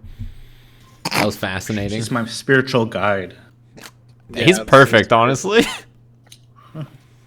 It's perfect. Yeah. So we had our first half of everybody's kind of like solo adventures minus was it Dala, Brakka, and Atoq, who are duoing this printing press shenanigans. But yeah, we saw them going to the printing press that printed the article of Atoq shooting down the airplane. We have Soren. He went to the order and kind of checked in with Diari, and then got assigned to his like spy teacher, whose name is Glostig. He's a satyr. And then we had Alexander go pay a bunch of street urchins. Hard negotiated with the street urchins, flashing your pistols at them. But the job was done. And then we had Minoscus, as you said, in the forest on the way towards the Argos compound, who he was greeted with a little snurfiblin that seemed to be a critter specialist here in the little park on the way there. So we'll pick up back in order. We have Glostig and Soren about to leave the order. And as you guys kind of step outside, he goes, wait, we need to go back in for a second. Because you can't go wherever we're going looking like this. Now, when you say looking like this, you mean like physically? Like, is it the armor? Like, what does that mean? Definitely the armor. So it's my fault, really. It slipped my mind that you don't have the capabilities that I have when it comes to disguise. And as he says that, he kind of like he flashes, like spins around and turns into a different person. So as you can see, pretty easy for me to hide my, personality, my physical change. Yes. But you, on the other hand, I don't think have that. I mean, at least the R didn't inform me that was part of your capabilities. No, most of my magic, again, same kind of problem as before. My magic blows stuff up, generally. Not really, like, change the face of someone who's not been blown up yet. I see. All right. Well, let's head back inside then, because, yeah, this armor is not going to do what we're going to do. So he kind of pushes you back inside, and he goes, all right, disrobe. Whoa. For sure, man. Yeah. All right. Come on. I'll disrobe. Yeah. Okay. Start ripping everything off. It takes like Take 10 all the minutes, by the way, for heavy armor, right? Yeah. It takes a little while. Yeah. He goes, all right. And he goes, Diari. And he like kind of like projects his voice, and you could tell there was like some magical projection to his voice. And he calls for Diari. She goes, yes, Glostig. She like shows up after like 30 seconds. And he goes, can we get just the rattiest looking clothes possible to our friend Soren here? She goes, sure. And she like heads off, and she'll come back in a few minutes. And while she's away, he goes, all right. So we're going to learn today how to be fiends. Do you know what fiends are? Yeah, like the evil creatures we murder all the time. No, not demons and devils. I'm talking about fiends for drugs. No, I'm not familiar. Escape my mind. Nope. Fiend has one meaning where I'm from, for sure. Good. I see. Well, no. There's also, drug-addled and addicted humanoids in our society here on the world. They become addicted and, kind of just live on the streets because all their lives revolve around is getting their next hit, so to speak. And because of that, a lot of people let their guard down around them. They know that they're just kind of out to get their drug. They're not really caring about whatever business is being discussed. And because of that, fiends hear a lot of valuable information. So today, we are going to be fiends. I see. Is there like, so I'm just going to dress different and then people will treat me different? Is that like the way I'm supposed to do it? Well, the dressing part is just the beginning. That's why we need to get you in ratty as close possible. Again, you got to remember, you have to put your mindset into that of whatever you're trying to portray. You feel me? Sure. So in this case, we are trying to be drug-addicted fiends. So because of that, we are only about trying to get that drug. You feel me? So there's not really a concern to us to dress nicely or to wear armor. We definitely pawned that armor off a long time ago for our next hit. You understand? Ah, yeah. Like we have no goals in life besides like doing lots of drugs. Got it. Precisely. So that's what we're going to be today. Now, you have to get into that mindset. The clothes are going to help, but we need to get you like real raggedy. Like if you want to go, I mean, who knows how long the R is going to be. If you want to go work out or something like that, nice, sweaty, dirty, gritty. That's what we're going for here. Okay. Should I be like, hey, Broham, you got any drugs that'll ruin my life and give me no future? Is that what I'm supposed to? Is that like how I engage? No. Oh. Yeah. In this particular instance, actually, we are not going to have to be doing too much talking. Okay. So when it comes to getting the drugs from the dealers and whatnot, we're just going to hand them the money. They're going to give us the drugs, and we're going to go off and do our own thing, right? But where the finesse comes in is the fact that we're going to be, waiting in line, kind of eavesdropping on a lot of things. And then once we get it, we're going to post up in a rather discreet location, try to hear what we can from the dealers. All right, for sure. Yeah, I can do that. Okay, good. It was all right. And about the time of the end of that spiel, Diari comes back and she brings just ratty, dirty looking clothes. Wonderful, this will work perfectly. And you get dressed in them. He goes, all right, pretty decent for sure. All right. So again, no, what's up, Broham? None of that. Okay. Yeah. All right, bro. All right. So if you want to go up, you want to say something to them, just be like, give me a dub. That's it. Give me a dub. Yes. A dub. That's what we're going to be buying today. Yes.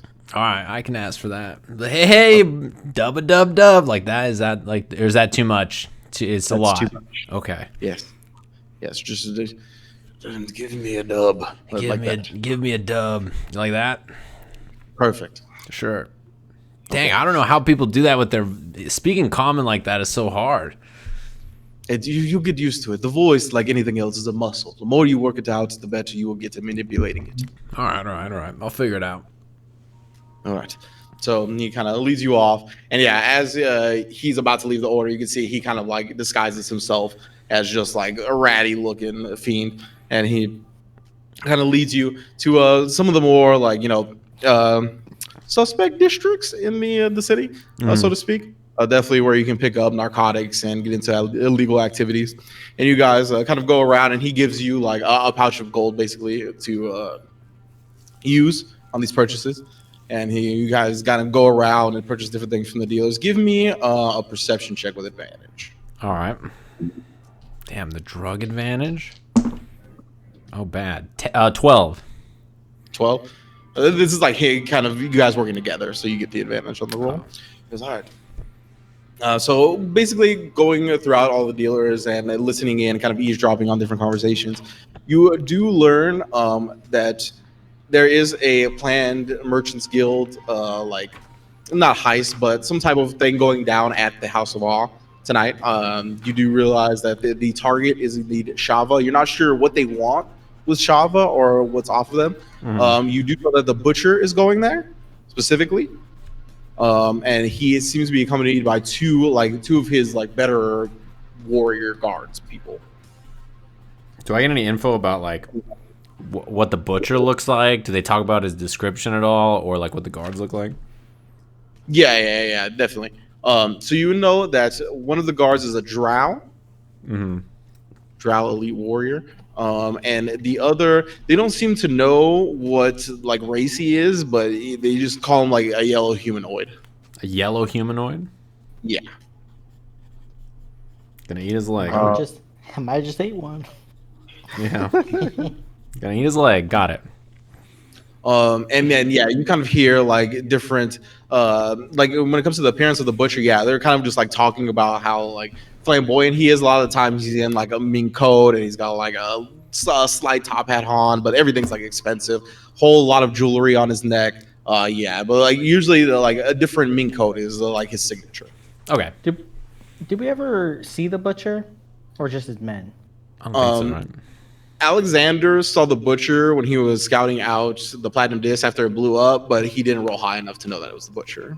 Gotcha. I see. Give me a dub. And then I pull a guy to the side. I'm like, hey, do you know much about like the butcher yourself or whatever? You heard about this guy? You know anything? You do this to a dealer? Yeah, no, I'm doing this. I'm doing this to my contact. In front of the dealer after you say give him No, I'm off to the side.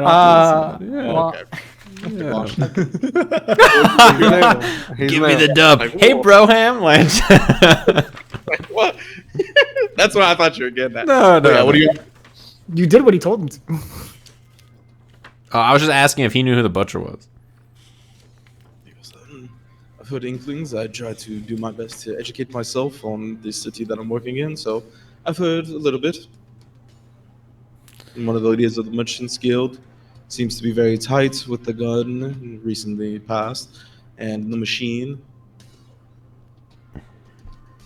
But that's about it. I actually did find out that he's like kind of he recruits the like high level assassins and elites for the squad for the Merchants Guild.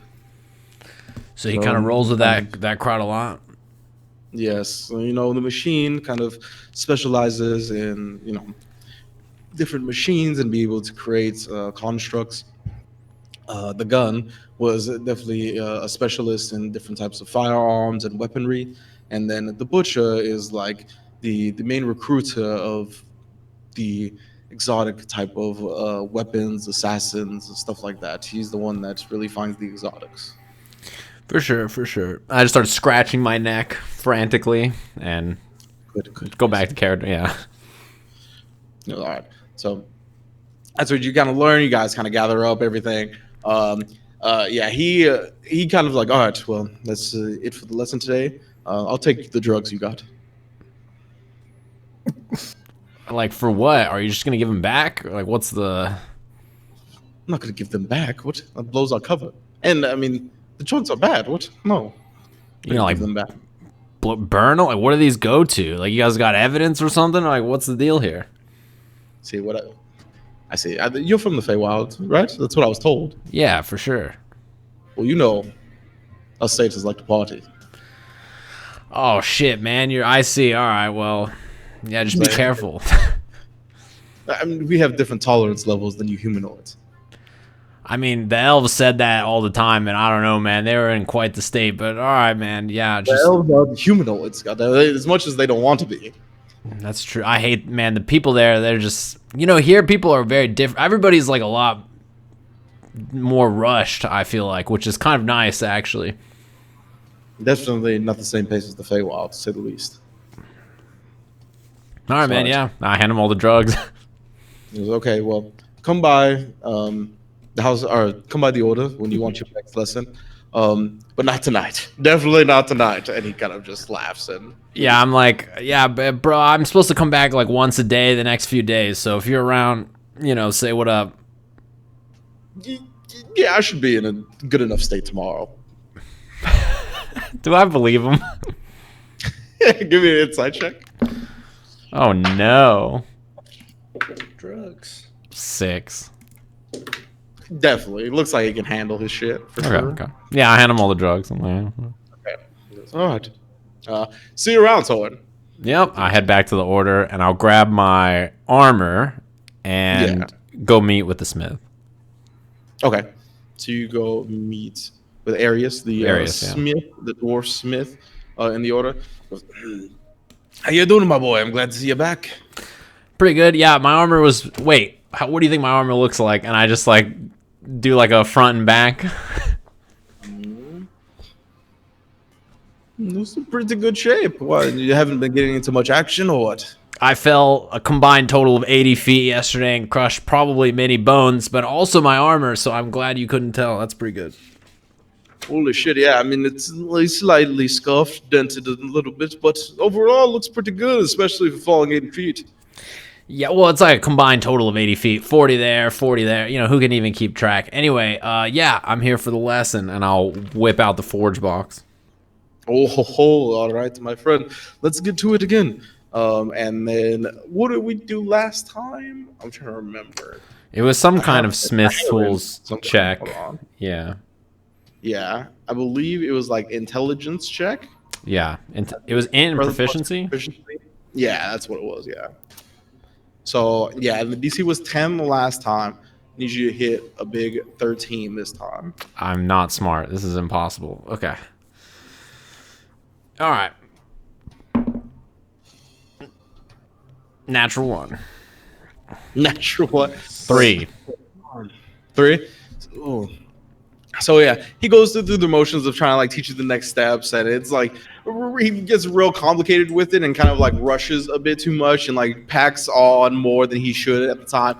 And he kind of like gets into like the dwarven side of things too, and he kind of rants a little bit just about the dwarven way to do things and how it's like kind of different with the order because they want it to be more homogenized and used for everybody. And he just kind of like rants a little bit about that. And you don't learn too much today. And he goes, "All right, my boy, good lesson." Yeah, he's just happy that he got to rant. Yeah, I'm like, yeah, it was great, bro, man. I feel real educated. I'm ready for the hands-on next time, and I was like, hey, you got everything from the forge box? You got this figured out? Oh, I was just so caught up today that I didn't even realize it. Just come back tomorrow, then we'll do it again. For sure. Yep. All right, I'll pack everything up. Okay. And then I'll head back. Remind me next time that your next check will be with advantage. Okay. Because you did. You got the foundation of what you need to do here, but yeah, I mean, he rants a little bit. You didn't really much of a chance to apply it, but you did learn how to do it. All right. So you take care of stuff with Arius. Do you want to do anything else here? I'm chilling. You're chilling? Okay. So we go back to, who was next? Alexander, I think? I was just headed to Molly's. Okay, so you are headed to Molly's, to the little headquarters under Franklin's. That's also where I'm going to go when I'm done. Okay, sounds good. So you go, I presume, to the back so you can go straight down? Yeah, I just head straight down to the basement underground layer. All right, so you can see, you get down there, and Molly, you come into like an empty room at the moment, but you can hear like Molly in like another corner. He seems to be like singing in the shower or something. Shit. Do I see anything around here that's like cameras or anything like that? Cameras or anything, like ones that are trained on the room, or like just cameras laying around? Oh yeah, probably like not too many, but yeah, like 2 or 3 of the little lens cameras. I just start grabbing them and fiddling with them, like seeing what they do and like how I could use them. Okay. Yeah, like if you give me an investigation check or an arcana check. Which one? Whatever you want. All right, investigation it is. 14. 14?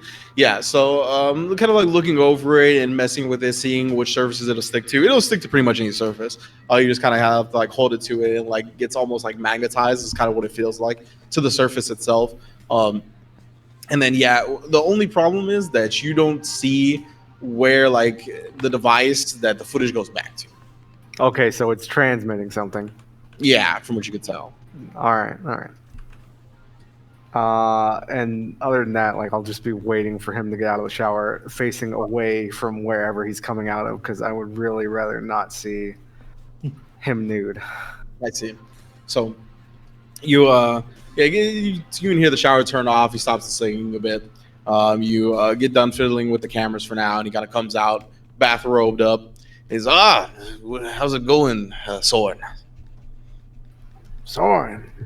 I mean, Alexander. Sorry, I had a couple of drinks. It's been a long night. I mean, it certainly was a long night. How's everything going around here? You got a line on our next target? It was well. I found some information out about Shava. Bogdana, she seems to be. Again, it's very hard to pick up information about where she is, but I think that she is held up with the Thieves Guild, like specifically at like whoever the Thieves Guild headquarters is exactly nowadays. That I'm not exactly sure of, but she does seem to be where I believe they're referring to him as the boss, whoever he is. Well, I happen to know exactly where that is, and I happen to know the boss as well. Ooh, fantastic. So now I'm glad that we have that all settled. About tonight, I have a team of elite sea urchins, and by sea urchins I mean street urchins, and they are just keeping an eye on everything that's going on At the House of All. Yes, exactly. Beautiful, beautiful. Yes, I did hear that the butcher himself should be in attendance tonight. Apparently, the Merchants Guild has set up some type of like product preview ahead of the convention that the House of All is putting on. That seems to be their front to get in tonight. Oh, really? Do you think they might have the deck on display? Ooh, I don't think so. It's not with the House of All. If the butcher has it, then then we'll find the deck. But the House of All don't have it, right? So it's either the butcher or the machine because the gun don't have it. Obviously, He certainly did not. yeah. Might be So the ship. it might be there, but yeah, it's still kind of a long shot. But again, it's got to be one of the two. And if not one of the two is gonna know where it's at. All right. So do you have any ideas on how we should go about infiltrating this little gala tonight?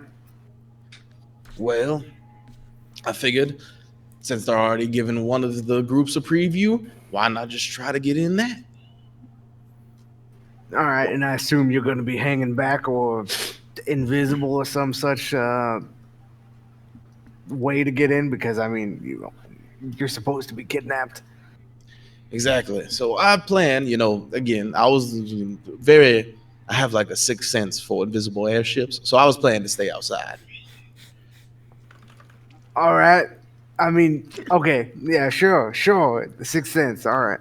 Yeah, exactly. I mean, I literally just stumbled upon that one. Like, I was walking and I just ran into it invisible. It was crazy.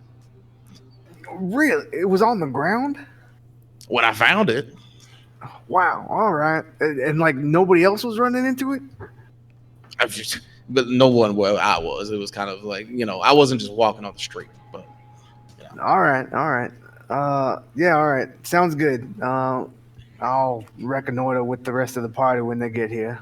What do you have? The problem is that I see right now is how we kind of get in on the preview. Like, do you have any connections at the House of All?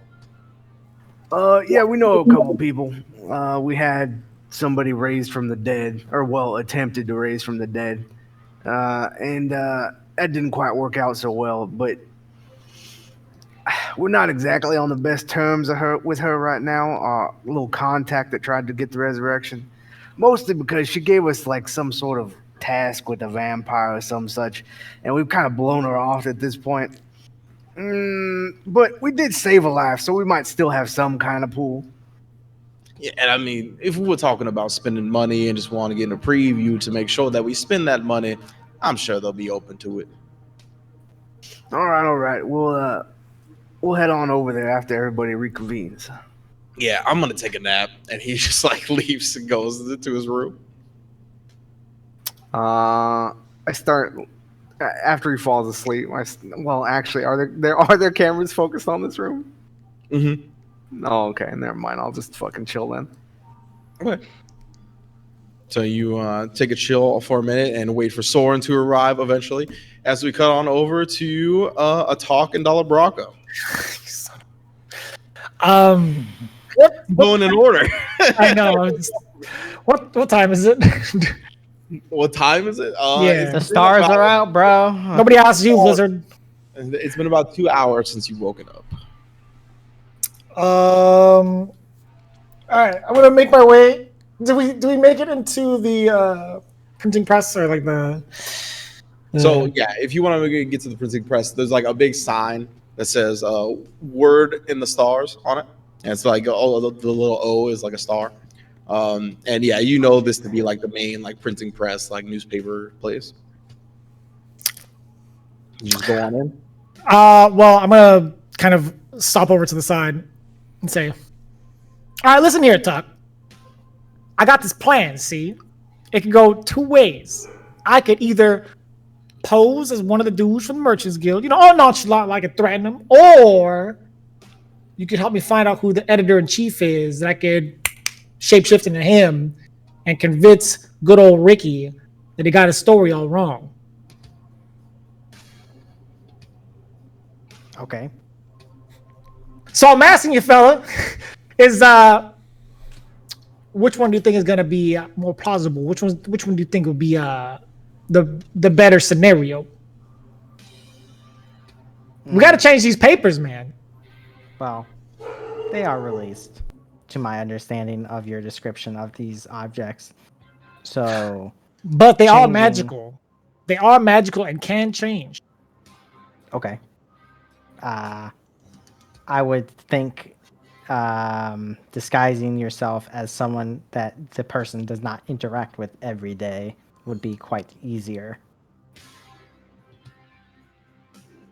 You think that, huh? Yes.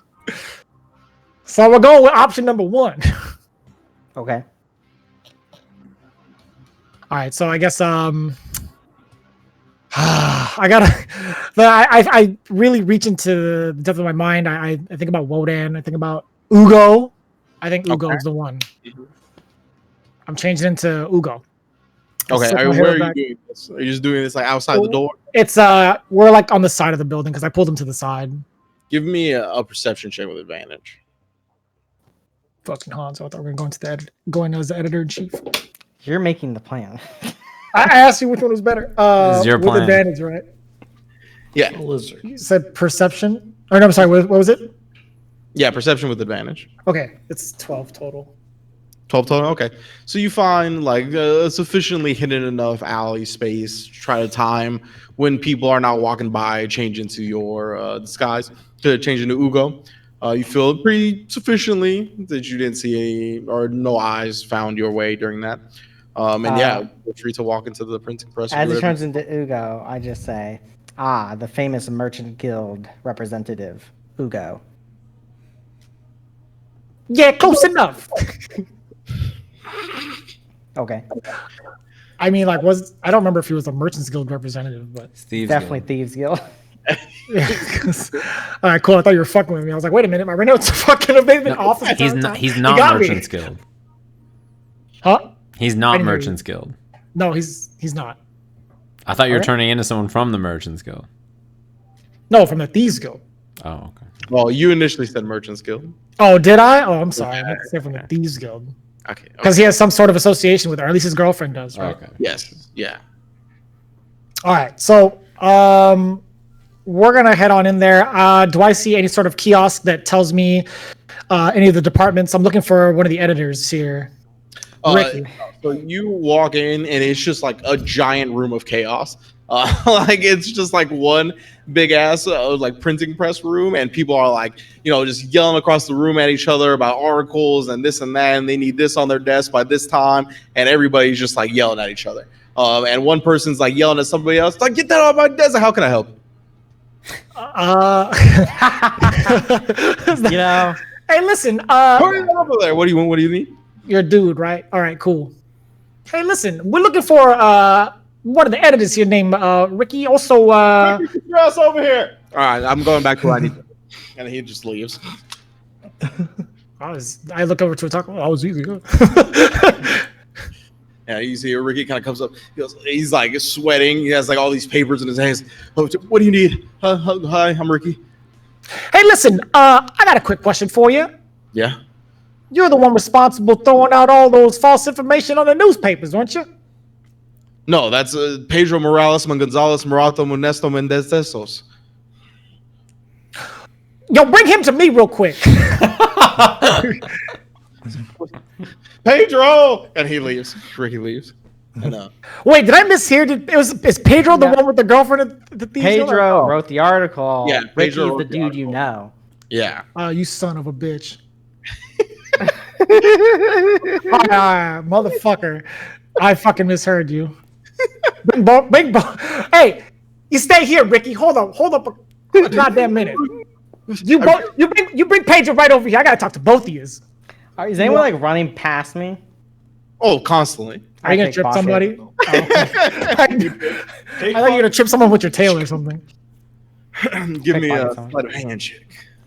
I'm really It's gonna be bored right low. now. Oh no. Oh, no. 12. 12? I rolled a 3. They rolled less. So yeah, you kind of like pickpocket a person passing by. Do you immediately look at what you pickpocket, or are you just like pocketing it? I'm kind of bored right now. I'll look at it. Okay. So you find, well, it's gotta be like a pin worth like 250 gold. A pin? A pin. Like, what do you mean? A hairpin or like a like a pin? Like a pen. A pen. A pen. Sorry, yeah. Some fancy stationery. Yeah, a super feather? fancy, like $500 pens. It's like it's like some crazy pen. yeah. Does it Crazy. look like it has any cultural significance outside of it just being fancy? Yeah, it definitely does. It looks like some type of. Let me see here. Does I it don't have want magic powers? Magic powers. You do not know that just yet. Yeah, it seems to be like. Give me a. It's a vape pen. nature vape. A nature. He's still Really? No, it's got so many mods. It tastes like bubble gum. Every like time Mondo's. a word comes out. Yeah, it's like Mondo's monstrosities. Yeah. Tastes like the milk from a cereal bowl after you've had it. It's so good. That's pretty good. What was the nature check? Oh, I didn't do it yet. Sorry. Oh, my Nature? bad. Really high, 19. 19. Seems to be like some type of pin, and it has like centaurs, like some type of like centaur symbols on it. Would I track that as being Fey adjacent? Yeah. Okay. Mm-hmm. Most definitely. All right. Yeah, I'm interested. This seems way cooler than whatever's happening with Brakka. Sorry. So you get that and Ricky's just like, wait, you need me too? Oh, we're back in it? Yeah. Okay. All right, cool. I did that behind your back. You probably saw me do it. It was not very high. Yeah. I'm not even gonna fucking roll for that. All right, listen here, Pedro and Ricky. First of all, Okay. you're the one responsible for putting out that false story, right? You telling this to Pedro? Yes, I am. I am. Listen, you got it all wrong, pal. You got it all wrong. The person you got doing that shooting wasn't even the right critter. Where'd you get your information from? You don't need to know where my information comes from. Oh, I beg to differ. You see here, your boss, Ricky, might have something else to say as, we're all part of the Thieves Guild after all. Yeah, Pedro looks very confused. I turned over to Ricky and fucking just gave him the yeah, you said the Thieves Guild, and Ricky's eyes just go wide.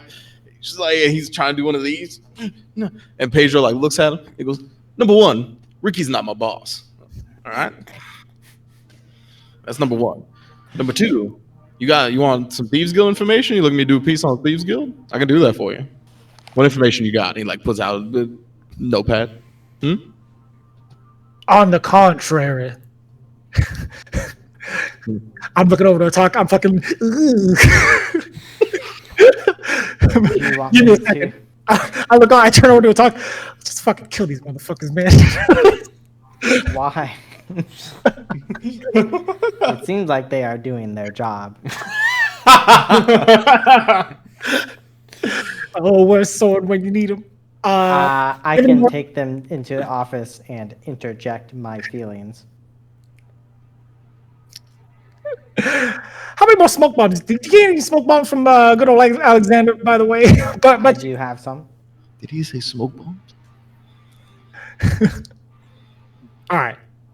How about we take them over to the office here and try to change their minds? Okay. I walk up to him. I whip out my knife and say, if you do not get into the office within 3 seconds, I will paint the floor. Give me an intimidation check with advantage. I also pull out my comb. You busy newsroom floor. My comb and comb. I'm doing it in the middle of the room. 17. 17. Like a greaser pull out a comb. Yeah, that's what Ugo did the first few episodes. That's true. He did do that. Oh yeah, that's true. So you do that, and switchblade.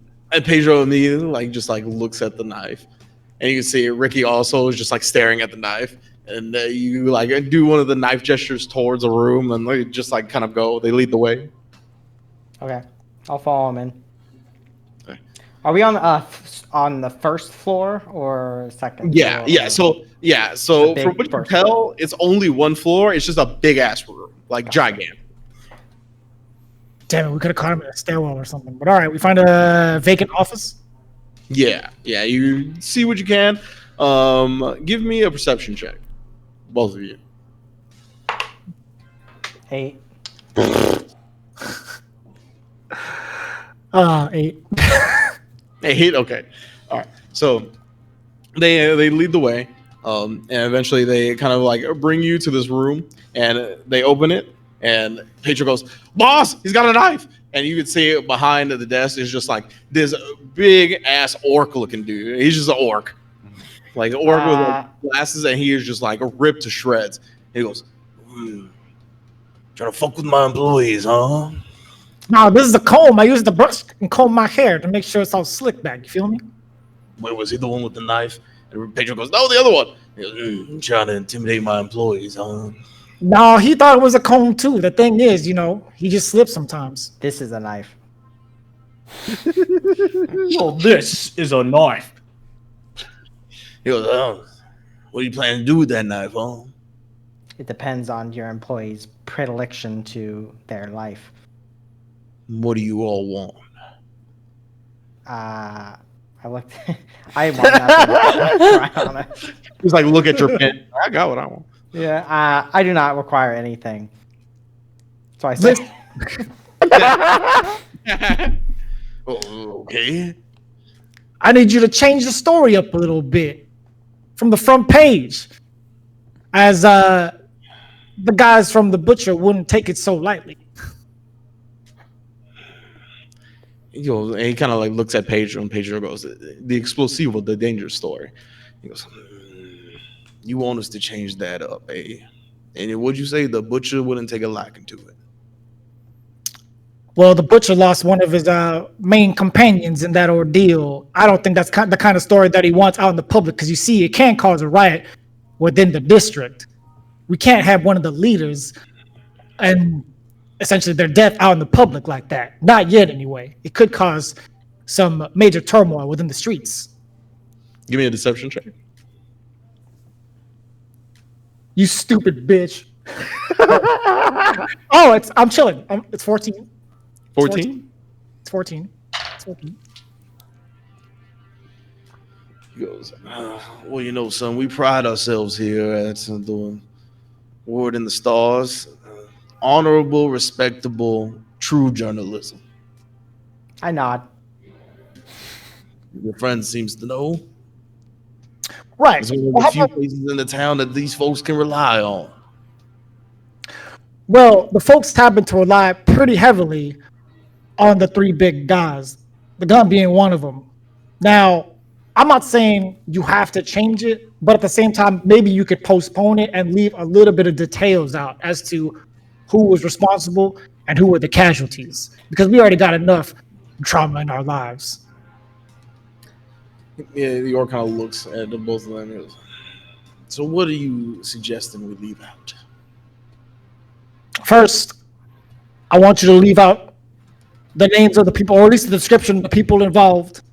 I want you to leave out any sort of major deaths from the Merchants Guild. And I want you to say that so far, the explosion caused by the aircraft has been unknown. Okay. Again, you already know this story's made its way out there, right? You want us to print another story, kind of retracting some of these details? Well, I don't know how the magic works in your printing press, but I'm figuring you guys can manage, and it has to be pretty quick, as the Merchants Guild is already in enough kerfuffle. All right. And what was your name? You don't need to worry about my name for now, as I hold my hair back. Very well. He writes. His name is Ugo. Ugo. And what's your name? My name is Wodan. That pause is there too. And then I whistle. You're a real piece of shit.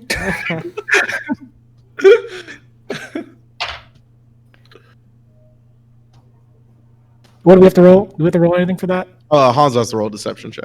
You stupid bitch. Natural 20. Hey. Ugo. Want me to change the story about the airship explosion to leave out details of who and what caused it, correct? Can I insight check to see whose pocket he's in? Or who has him in the pocket? Based on his interactions? He's a fucking 8. 8? I mean, from what you could tell, like when he was talking about the hard, honest journalism and stuff, he seems to be pretty on point with that. He hasn't. You would also probably know, not from the inside check, but just from like the experience in the city so far, that the guy probably would have asked for a bribe by now if he was willing to take one, and he hasn't brought that up yet either. So, would I personally know since I'm from the city? Like, yeah, I mean, you wouldn't even have to check for that. The amount of time you spend here, like most of the time, if people aren't like very willing to do what you want or to get the deal done, usually, you can kind of sweeten the deal with a bit of gold here, and they're not afraid to ask for it, but he hasn't seemed to make any inclination towards that. Well, there goes bribing out of the question. Okay. I was getting ready to do so, you son of a... All right, do I see what he's? Do I get to like see what he's? Do I peek over and see what he's writing down a little bit, even though it's upside down from my perspective? Give me a perception check. All right. 4. I mean, you can see he writes your names down, and he writes other stuff. I put my knife away. Just drop my knife. Drop your knife between your feet. No, I put my knife away and then just say, okay. All right, if we're done here, gentlemen, I'd like to get back to work, and so would my employees.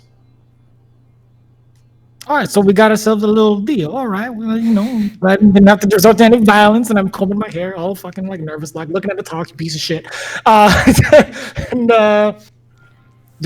What's his name? Do I see his name anywhere? Like his on like his front desk or anything? Do you have a name tag? Yeah. He would have his name on the front desk. I'm not writing Pedro on my notes. Or if anything, I'll look up the script to Rush Hour 2 and just copy paste. I wrote the Pedro's name in the Roll20. If you want to look full name, yeah. Pedro Morales Gonzalez Moroto Minoscus Mendestos.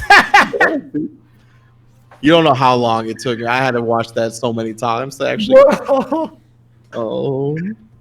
One second, I'm looking for. I'm gonna type up. I'll get you the name after the session because I don't have one at the moment.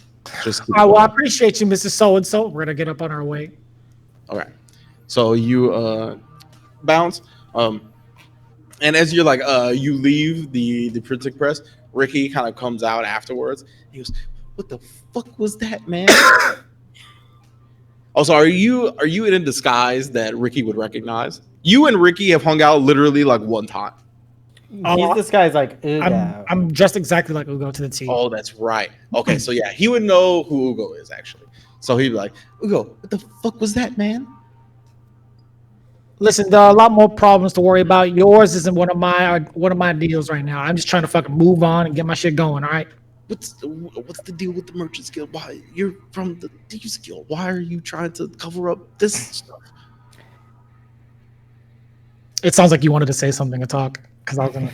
I look at you and I don't know. Do you want me to deal with this? Are you pulling out anything from your pocket that's sharp? No. Are you lying to me? No. By all means. Okay. I say, I do have my hand in my pocket. Not something sharp though. I'm looking at you, motherfucker. Best mind your own business. You're telling this to Ricky? Yeah, and go back inside and be a good little reporter. Give me an intimidation check. Oh my god, I'm so good at these things. 17. All right, Ugo, man. I won't ask questions. Look, I don't think the boss is taking too kindly to your requested edits, but I'll do my best, okay?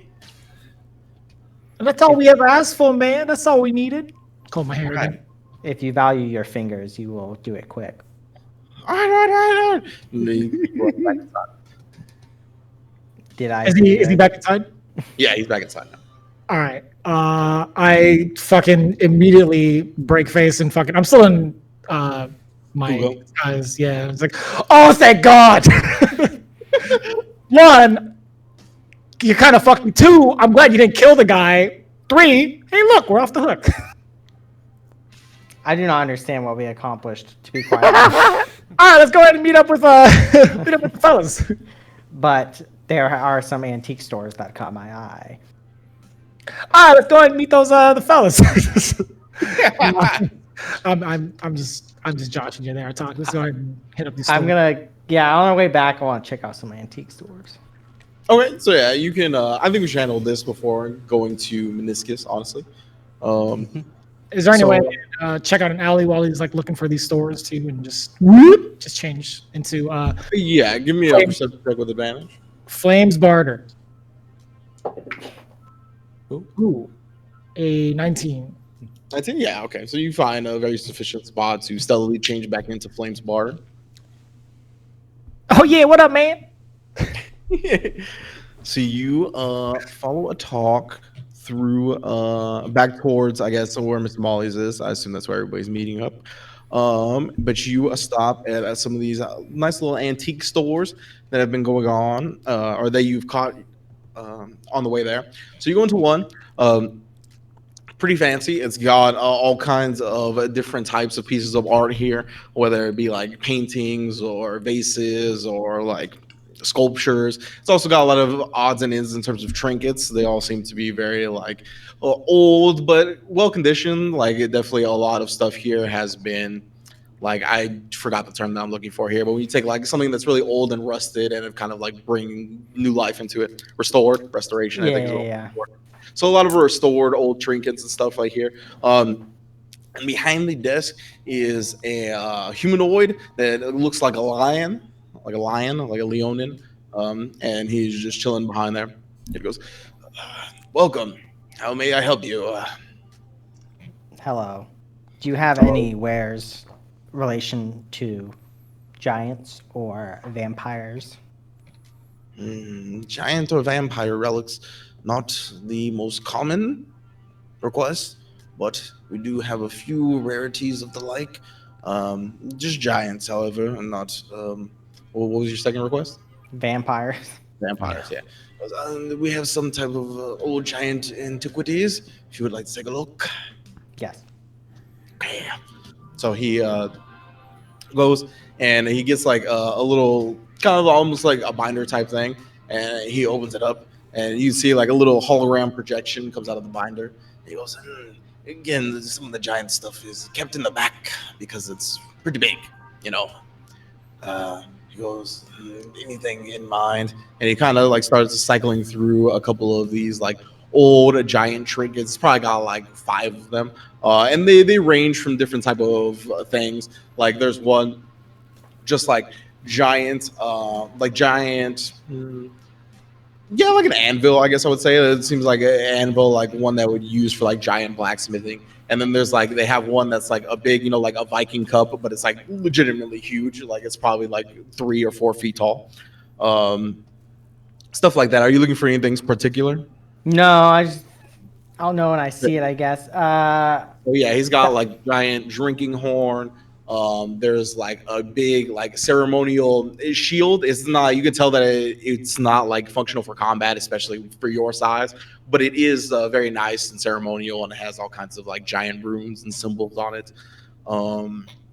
Those are probably like 3 things, and he's got like 2 more. Were you gonna say something? Yeah, how big can I check out this cup? I'll be like, The cup, the big horn cup? Be interested in this chalice. Yeah.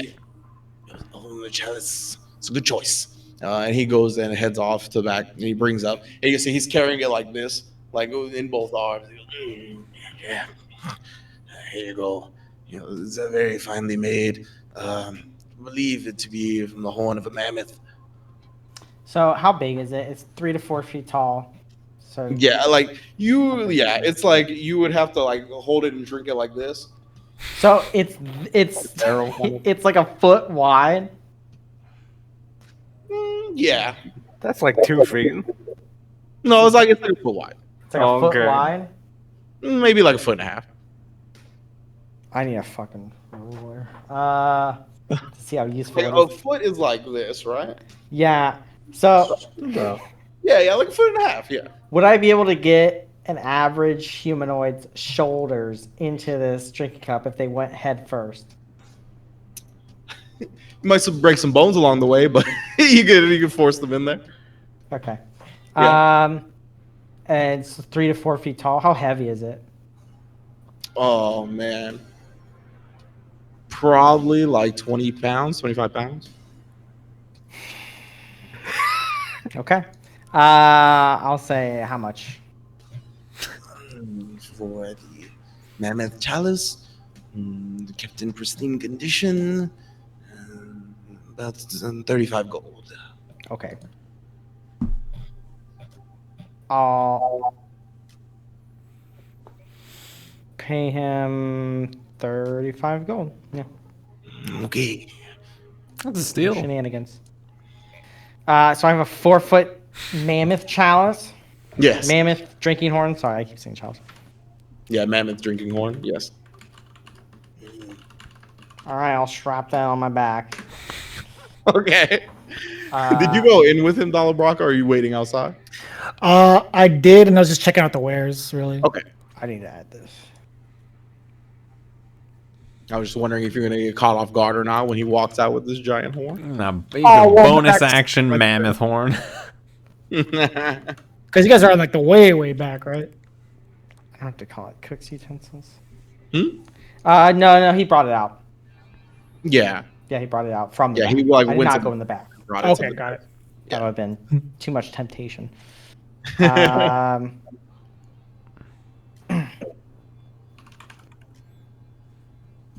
Yeah, I mean, I'll walk outside with it and just be like, I am satisfied.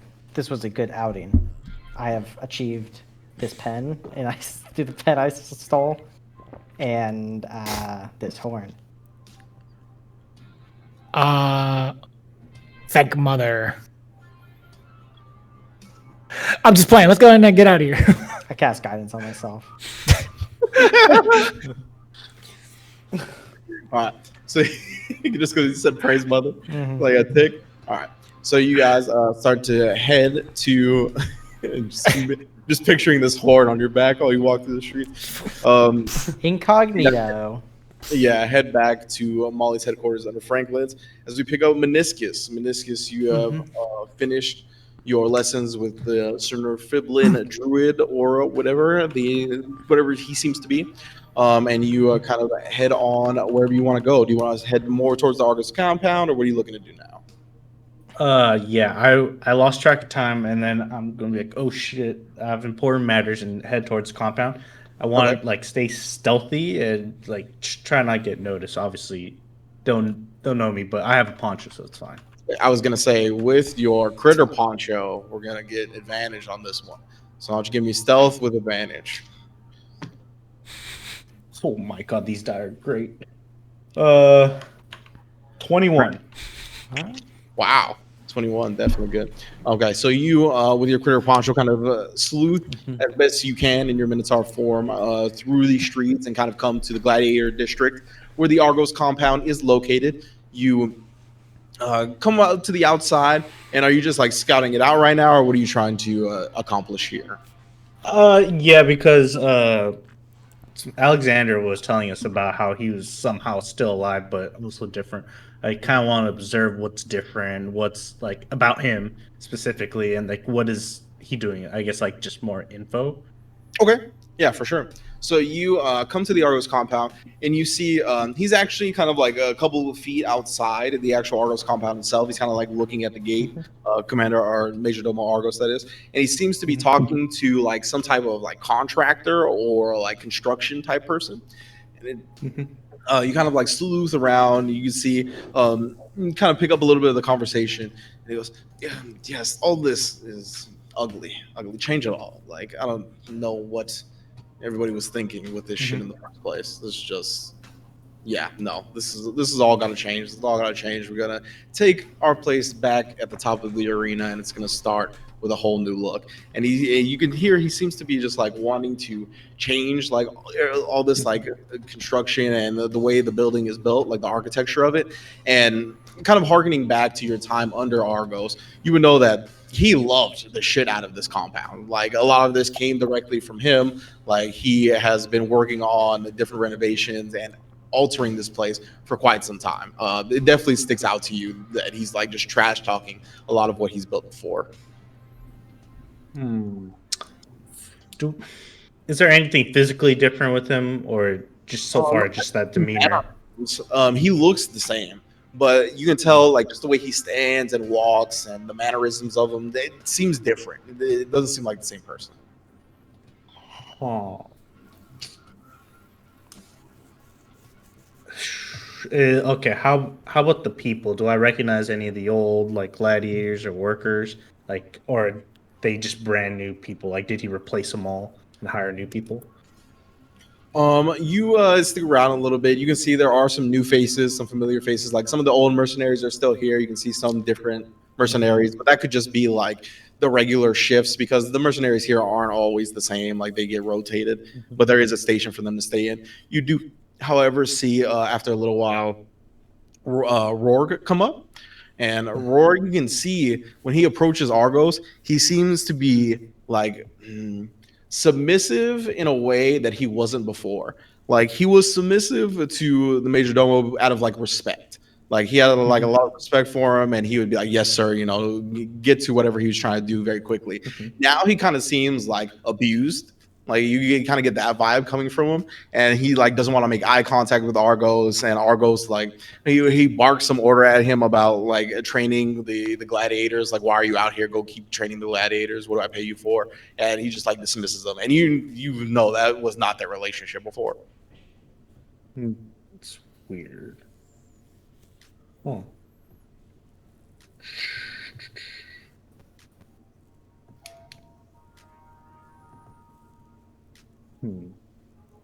Yeah, and besides that, like he dismisses him, and again he kind of just like keeps barking at the architect, like the contract worker, and they're like going to different places in the facility, and he's pointing out different things that he wants changed.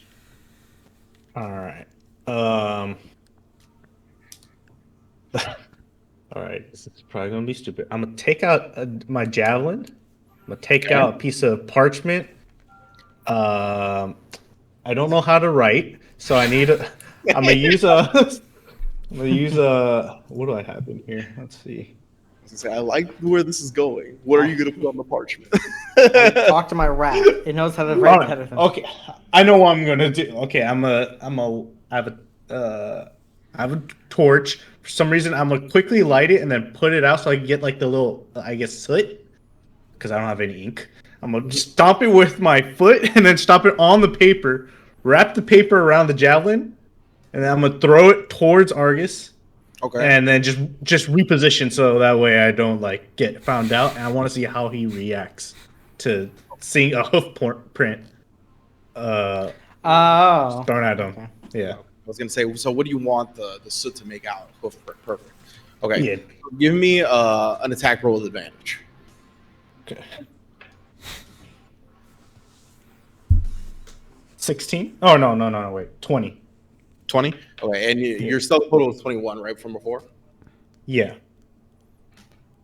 But so you take the javelin, you do everything that you mentioned. You know, you get some like passerby. I assume you find like a little bit of a safe spot to do this, so you don't just burn people that are like passing by. But you do see like people like look into where you're kind of doing it, but you snuff out the flame pretty quickly, not enough to like rouse too much suspicion. You stomp it, get the hoof print in it, and you chuck the javelin. And you can see he's like specifically like pointing at this like beautiful stained glass window that he had before, and you can tell that he just wants like the stained glass window change. And the spear like sticks right into the wall to the side of the stained glass window, and he like looks around real quick, like trying to figure out where that came from. Does not. And then he like takes the piece of paper, sees the hoof print. And he looks at the contract and he goes, I have important business to attend. And he like shoos the contractor away and he like goes inside the compound itself. And I think that's what we're going to call the episode this week. Damn. Oh, man. The printing press, eh? Yeah. That went great.